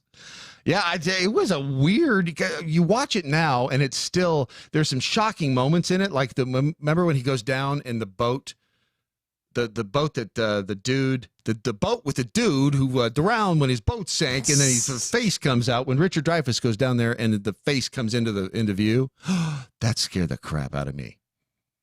And then when they were I still think that the shark at the end when they're on the orca and it's sinking and the shark comes up onto the deck of the boat, that just, to me, that looked phony. But could have been real. F in Florida, man. Hashtag what I learned today at Real Ron Phillips. Hey, let's cover the stories about Iran shooting down Air Force base drones and potential war. Real Brad Staggs. F that. We're doing the Cuba Gooding story just to piss off Sitting Duck. You know what? You can get the, what do you want me to say about the drone? They shot it down. Are we going to go to war? I don't know. We either are or we aren't. I mean, everybody else is covering that. I like to be a little bit different. And honestly, I think that whole thing over there, it's just such a... I don't know what the truth is yet. I mean, obviously they shot it down, but did they fire on the tankers? I don't know. We don't know, but we don't know yet. Somebody knows that, of course. But the bottom line is right now we're slapping each other's hands. And before long, Donald Trump's going to get tired of it. He doesn't have the time for it. He's going to get tired of it, and he's going to tell somebody, okay, would you please put a stop to this? Yes, and I don't disagree that Iran is horrendous when it comes to human rights. I know I used to work in the same office with a woman whose family was run out. Basically, they escaped the revolution in Iran, and the stories she would tell us were terrifying. Right. That they would, it took them days to get out of the country and dodging bullets, and it's beyond anything I've ever experienced. So I mean, it's terrifying to think of what goes on there. And are we going to go to war with them? Your guess is as good as mine. We'll find out. Have you ever heard of Forrest Fenn? The guy, no. He's from New Mexico. He buried treasure in the Rocky Mountains? He buried treasure in the Rocky Mountains back in 2010. So 9 years ago. And he filled up a treasure chest with gold, rubies, emeralds, and diamonds. And he buried it there, and he wrote a poem. And people have been going to the Rocky Mountains to try to find this treasure, which may or may not exist. I mean, I don't know if I guess this guy's trustworthy. If he says he buried it, he buried it. But people are literally dying out there to find this treasure. That's somewhere, I guess, and they say thousands of people have gone out there. So now they have a warning, apparently, for people that are going to be trying to find the treasure of Forrest Fenn out in the wilderness of the Rocky Mountains. We'll tell you about the, see what I did right there as I teased, because you don't know what the warning is. You're such a tease, Brad. I am a tease. I can't help it. I teased, and we'll tell you what the warning was. You can probably guess what it is, so it's not that big a tease, really, but I'm just tired of talking for the next 3 minutes. So there you go. Your Daily Mojo. High capacity, fully automatic, large caliber, freedom. Mojo 50. I'm Michael Pelka from PureOpelka.com. Here's your 2-minute drill. I've been picking on Joe Biden because he's the front runner in the Democratic race for their nomination. But the other guy right behind him, Bernie Sanders, has been out there and he's pitching this whole socialism thing. Like today, the quest for transformative change was opposed by big business, by Wall Street, by the political establishment, by the Republican Party, and by the conservative wing of FDR's own Democratic Party. So Bernie thinks he's the new FDR. And I guess he knows what he's talking about because he was probably in the audience at some of FDR's speeches. But this transformative change thing doesn't make any sense. The economy's firing on all cylinders. We're safe. We're protected. There isn't war in the Western Hemisphere. Yeah, we got a few problems in a couple of areas, but do we need transformative change? Is that really necessary, Bernie? Oh, I forgot. You want to give everybody free housing, free college, free food, a job, and, of course, a living wage, whatever the hell that is. What Bernie Sanders is pushing is socialism, communism, and it's at the core of what the UN has always pitched as its Bill of Rights. If you don't believe me, read it. Check it out. Sanders is pushing a complete transformation or trashing of the United States of America. No thank you. Testudo, my friends. Testudo. Mike Opalka's 2-minute drill is powered by MojoWildRice.com. Their wild rice is a superfood, gluten, sodium, fat, and cholesterol-free, yet high in fiber, protein, zinc, phosphorus, and trace minerals. But you're going to love it because it's delicious. MojoWildRice.com. MojoWildRice.com. The Daily Mojo. All right, before we took a break, our heroes were about ready to search the Rocky Mountain wilderness to find buried treasure there. And it's true. I guess this Forrest Fenn dude, years and years ago, buried some sort of a treasure chest or a box with stuff in it. And now they are, all I have to do is find it again. Where did it go? People are out there and they're trying to find this treasure chest. Well, the sheriffs out there have now issued a warning that it is apparently a dangerous thing to be searching for this. Where the hell does the story go? I find the goldfish. I find spikes on the head. I find that. I find this. I find that. Did it just disappear? Wow, that was a good tease, wasn't it? Basically, what they're saying is that people that are going out into the Rocky Mountain wilderness are, there it is right there. Thousands been on the hunt. A man hid the chest. Montana law enforcement issued a warning to treasure hunters on Tuesday. It could be a deadly pursuit. The last couple of years, 2 people have died. 2 have been rescued near death. Several have had run-ins with local and federal law enforcement. And one told his wife today he was injured, but not where he was. Honey, the good news is I'm okay. Bad news is I've broken my leg searching for treasure. These people all, and it's near the Yellowstone National. It's near Yellowstone. Damn it. What's going to happen if Yellowstone erupts? See that? Oh, that's a quandary because I think that will bring people together, but the treasure of Forrest Fenn will forever be lost. So this guy actually wrote a poem. In 2010, this man, Forrest Fenn, hid a chest filled with gold and rare artifacts somewhere in the Rocky Mountains. The search for this $1 million treasure has obsessed thousands of seekers worldwide. And the trail starts with this poem, which Fenn wrote. It contains 9 clues that point to the treasure's location. It's here someplace. He can't find anything either. As I have gone alone in there, and with my treasure's bowl, I can keep my secret where, and hint of riches new and old. Does he watch Newsmax? I think he does. You just got that, didn't you? Yeah. Thank you. By the way, Jack Hulls, you're welcome.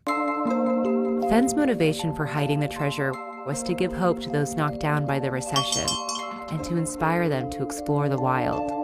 Yeah, I don't think he was inspiring them to break their legs and die.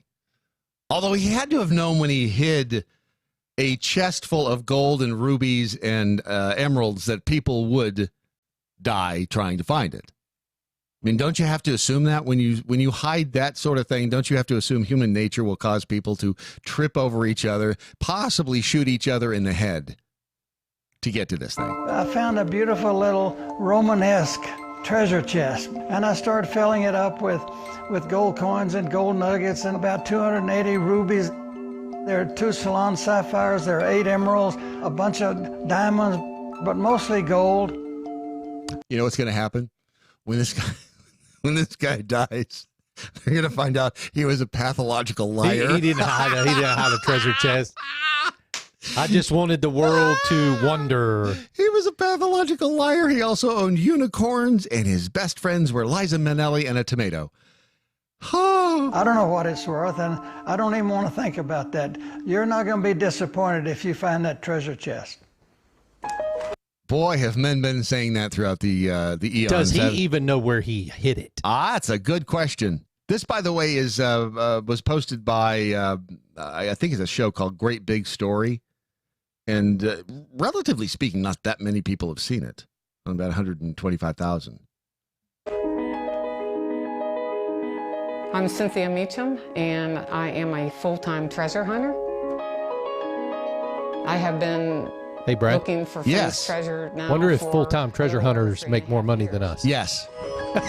Yes, they do. I hid the treasure chest more than 8.25 miles north of Santa Fe in the Rocky Mountains someplace.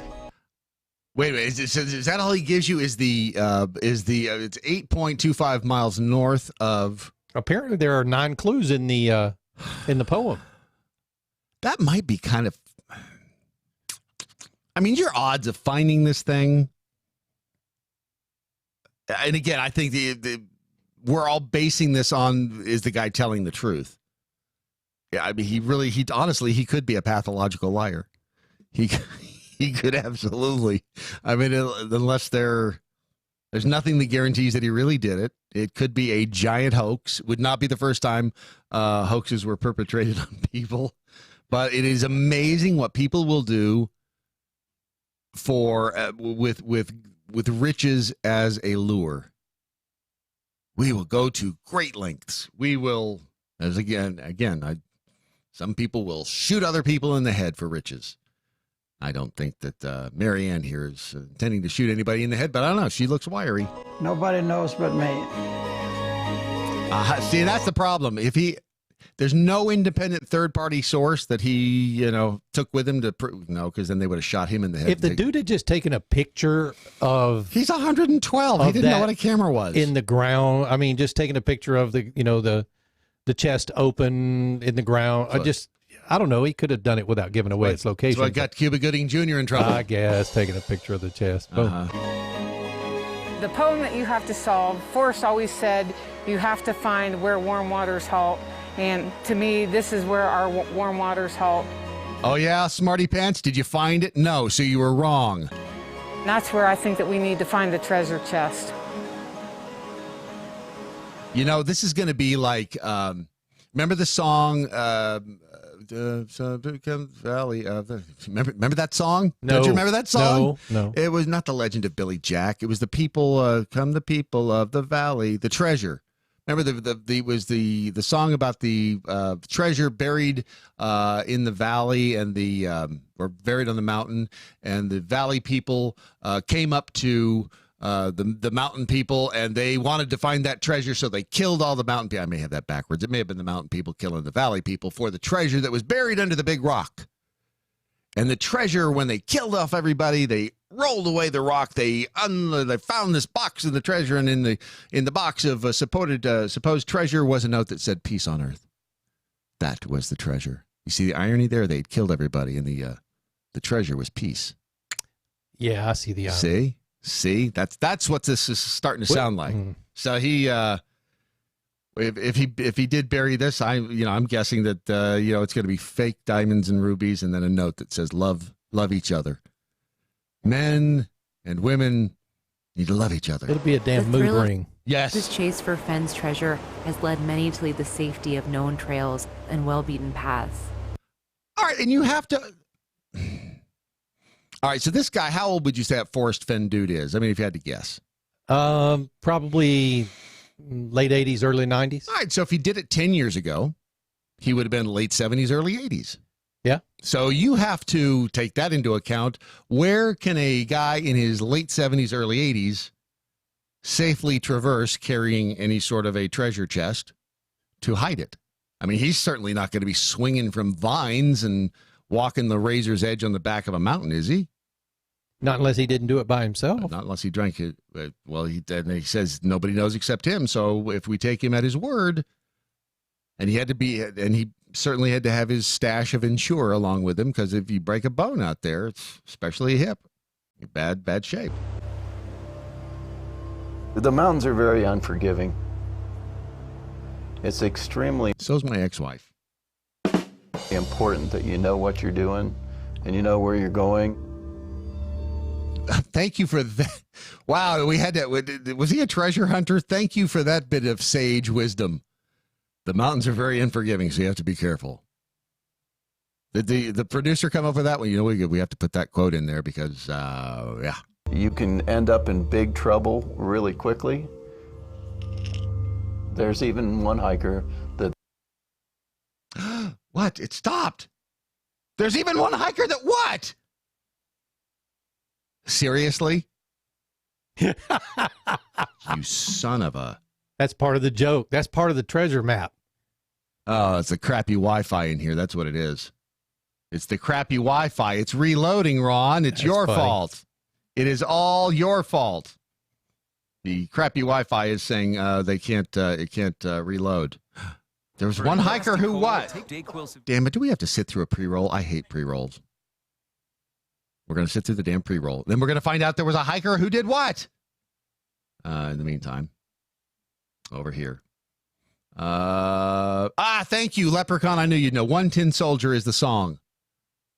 That song, I used to call up radio stations all the time and request that song. One Tin Soldier. It was all about the people who either they were in the valley, they were on the mountain, and the fact was they were ready to kill for all of this treasure, and they did. Well, are you serious? The entire story went away. Hey, Brad, Leprechaun's on the line. He says he almost knows where this treasure is. All right, Leprechaun, if you know where the treasure is, just tell me, and we'll keep it a big secret. Where's the treasure? Yeah. I won't let anybody else know. Shh, don't tell anybody. Thank you. Yeah, no one's listening. Good. No one's listening. Yeah. He's an old dude. He ran it out there. It took him 2 trips to get it out there. It's not as far as everybody thinks it is. Like he says, it's within an hour and a half of there. He drove it out. Took him 2 trips to get it there.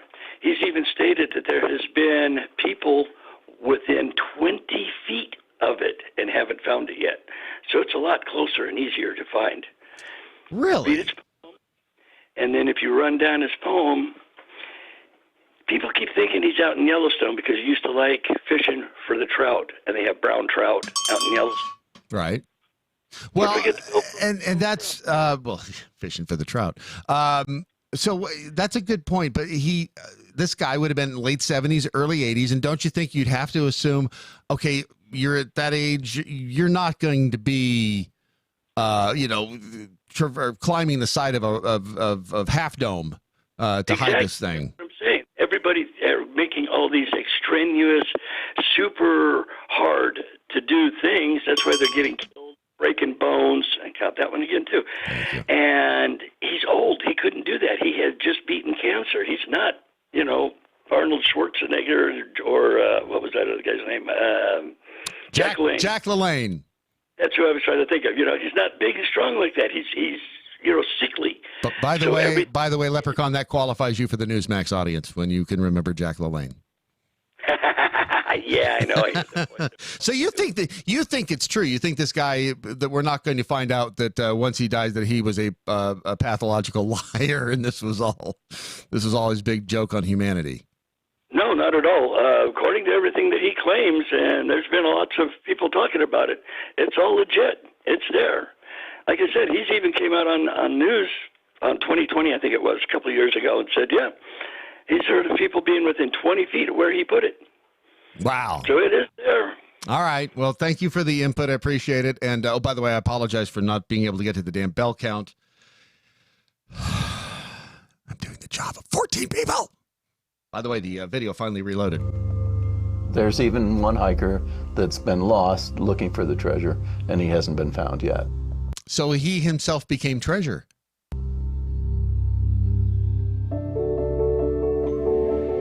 To Fenn's knowledge, the treasure remains a hidden mystery, but the real reward should come from the hunt. Oh, good grief. Did they really just say that?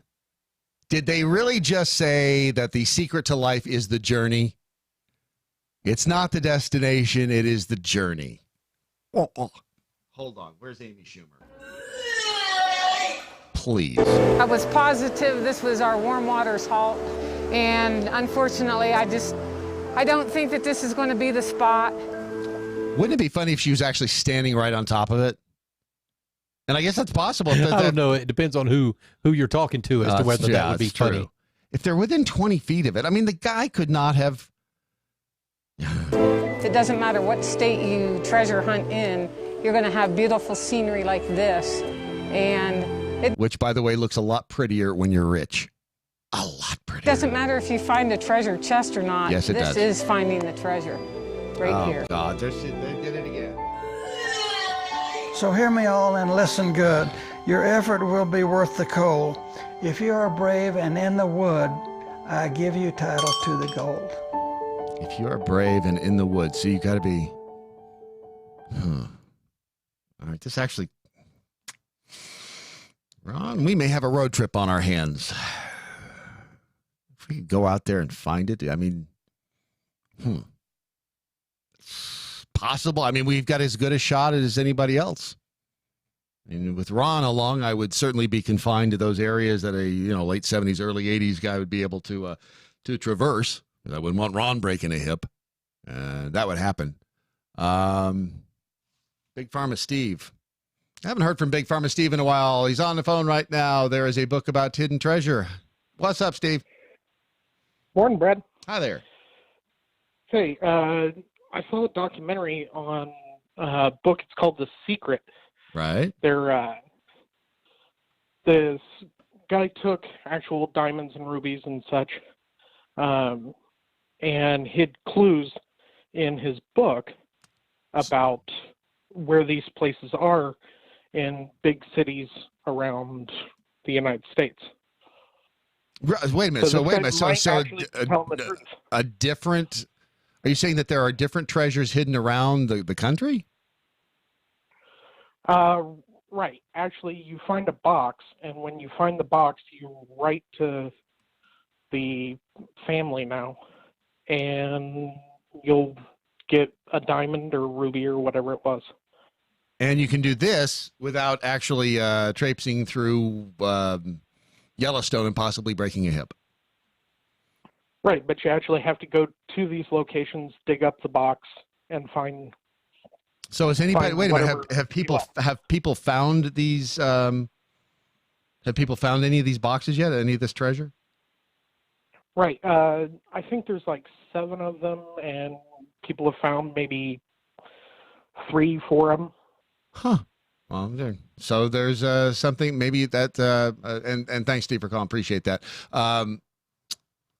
Ron, I think we may have a road trip on our hands. I'm in, dude.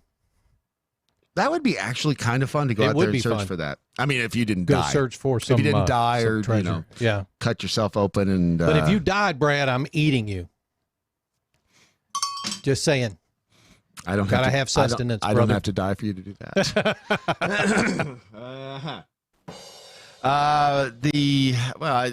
If the guy's not a pathological liar, it could actually be a fascinating, a fun little vacation to take. Of course, you know what you should take along if you are going to go. I wouldn't leave town without first going to Mojo 50 and clicking on our new our CBD product. Our CBD product over at mojo50.com, which I will pull up right here on the old computer. And no, that's Mojo Wild Rice. That's spelled completely differently. You click on shop when you go to Mojo 50. And once you've clicked on shop, what you will do is scroll down just a smidge past the fold, as they say. And right past the fold is something you will find called CBD extract and supplements. Now, CBDs are becoming more and more popular. But I just got a flyer in the mail yesterday for some CBD product, CBD oil that they have like a $20 off coupon, whatever. But they're becoming very mainstream. They are not inexpensive at this point. They are, but if you go to Mojo 50, click on shop, and then you click on said CBDs.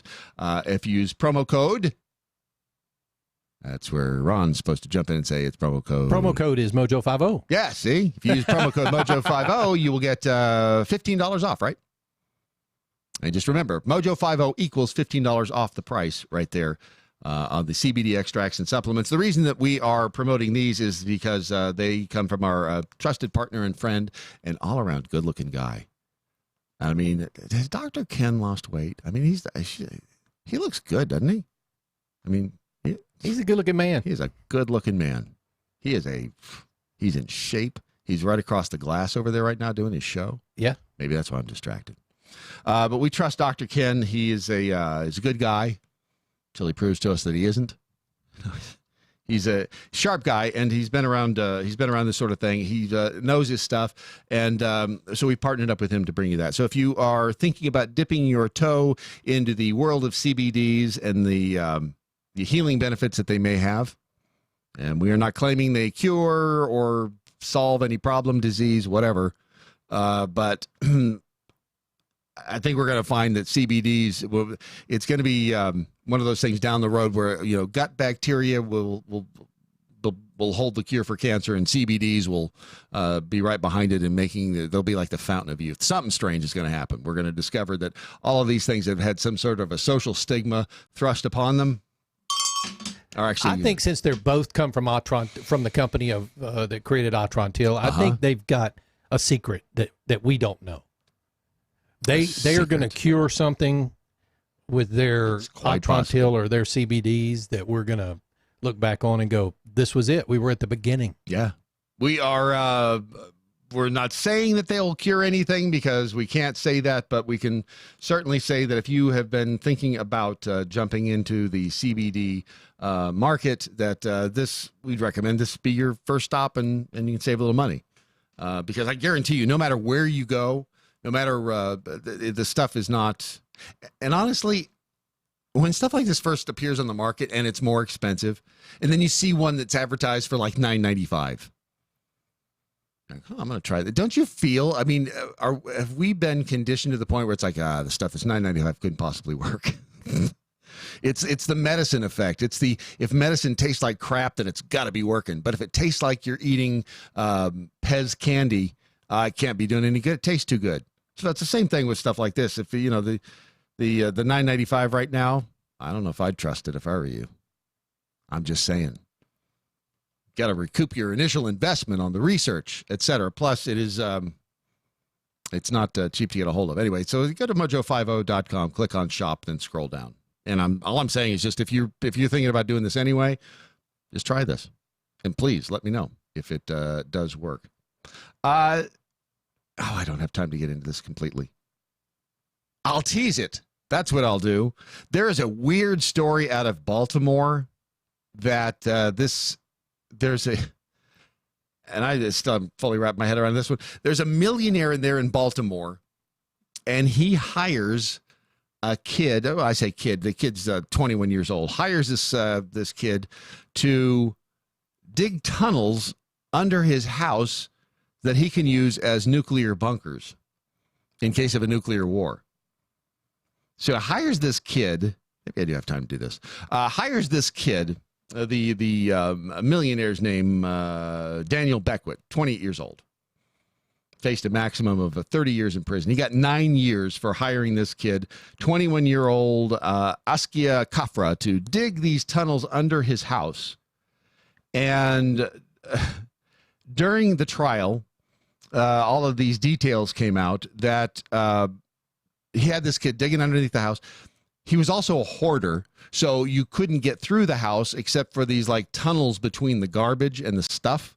He had so much stuff and crap all over the place that literally they had trouble escaping when a fire, when the I guess an extension cord that was being used caught on fire because he had these things daisy chained together. The tunnel underneath his house went down. Was it branched out nearly 200 feet. It was 20 feet below the house, and they branched out 200 feet. One person digging these things. Investigators concluded the blaze was ignited by a defective electrical outlet in the basement. They found this kid. They found his charred body in the basement. He literally couldn't get out because there was so much trash and stuff in the way. There's got to be more to this story as well, because it is just, they describe this millionaire dude as a skilled computer hacker who had a paranoid fixation on a possible nuclear attack by North Korea. In 2016, he spoke at a hacker convention. When he was speaking at the hacker convention, he used the alias 3-alarm lamp scooter and wore a fire-resistant suit and a visor that obscured his face. The dude is nuts. What is it with... He is nuts. He was making that kid, back earlier in the story, he was making that kid wear blackout sunglasses before he took him on a long drive. Yeah. And the kid thought he was going to Virginia to do this. Yeah, so he wouldn't... So I call him a kid. He's 21, so he's an adult and all of that. But he would put on these blackout sunglasses and kind of like working at Area 51. He wouldn't know where he was going. And... he also this millionaire invested some money in this kid's startup business, which who the hell knows what that was about. But this is a weird story. I think more is going to come out about this. But the millionaire got 9 years in prison for hiring this kid and essentially causing the guy's death. Just a kind of sad story, but what is it about money that makes people nuts? They will lose their minds. How is it that crazy people get rich, or is it that rich people go crazy? Which one came first, the chicken or the egg? I don't know. I ordered a chicken and an egg from Amazon. I'll let you know. Thank you. Let's wrap this thing up. What do you mean it's let's go? That is it, my friends, ladies and gentlemen, countrymen. That is the end of Doc Thompson's Daily Mojo. Before we go, as always, let's find out what we learned today. War in Iran, we learned, hell, there's a methed out squirrel on the loose and Cuba is grabbing boobs. And I'll talk about whatever the hell I want to. We also learned there's some common sense Democrats. They just don't hear so well. We learned the secret to life is enjoying the journey. Rubies, however, make it a far more interesting journey, don't they? Real Ron Phillips behind the glass. You learn anything today? Yeah. I learned that there's a lot of people out there who do not understand what goes on in front of and behind the glass during a radio show. And they get upset when you do not chat with them. Yeah, well, there's that. It's although I did get a very special phone call a while ago, so thank you for that. Thank you for reminding me. Were they naked? No, they were not naked. Were they hot? I don't know if they were hot. naked. Were they hot? Yeah, I'd say so. There you go. There you go. Over on the Twitter, Christopher Stump, is it me or do all of the presidential socialist Democrat candidates' programs that are free have a price tag to them? Yes, in fact, they do. That's what we learned today as well. Comrade Snarky McSnarkface learned, well, we know we'll find Chris Salcedo in the trunk of his car. Yes, as soon as we let him out. And if, in fact, if this guy... the millionaire in Baltimore, he went to jail because the guy died. I don't think they can't technically throw us in prison for kidnapping Salcedo, can they? I mean, that's not.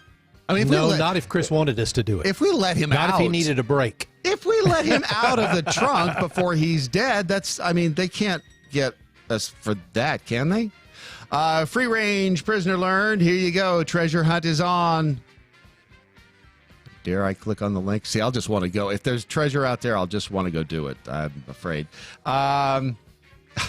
Big Pharma Steve learned never call into a radio show if you have a voice like mine. That is not true. We would never make fun of your voice, Big Pharma Steve. At least not in front of you. I mean, we'd wait until you returned. And you're always welcome on the program. Just a Pilgrim learned, have you seen that documentary about hidden treasure buried around the country, sponsored by the National Gasoline Refiners Association? There's a punchline in there somewhere, isn't there? Is there? I don't know. And effing Florida man learned MojoCon 2020, the search for Mo money. That's what we should do, Ron. We need to hide somewhere in the parking lot. We may hide somewhere in the banks of the Mojo River. We may hide a treasure chest worth millions of dollars. We may. We may hide Stress that word. We may. And you may find it, or then again, you may not. We will definitely get to those new numbers on procrastination as soon as Doc Thompson returns from his Florida vacation. Your Daily Mojo. In the meantime, has been a Ron Phillips production. Wherever you go, whatever you do, live by the 5 rules. You got a shot at being right and being happy, maybe even being rich. Good night, Doc Thompson. Wherever you are. Very brother. nice. Very nice.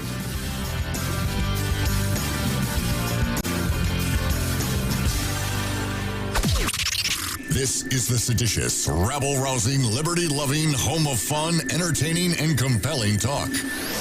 Mojo 50.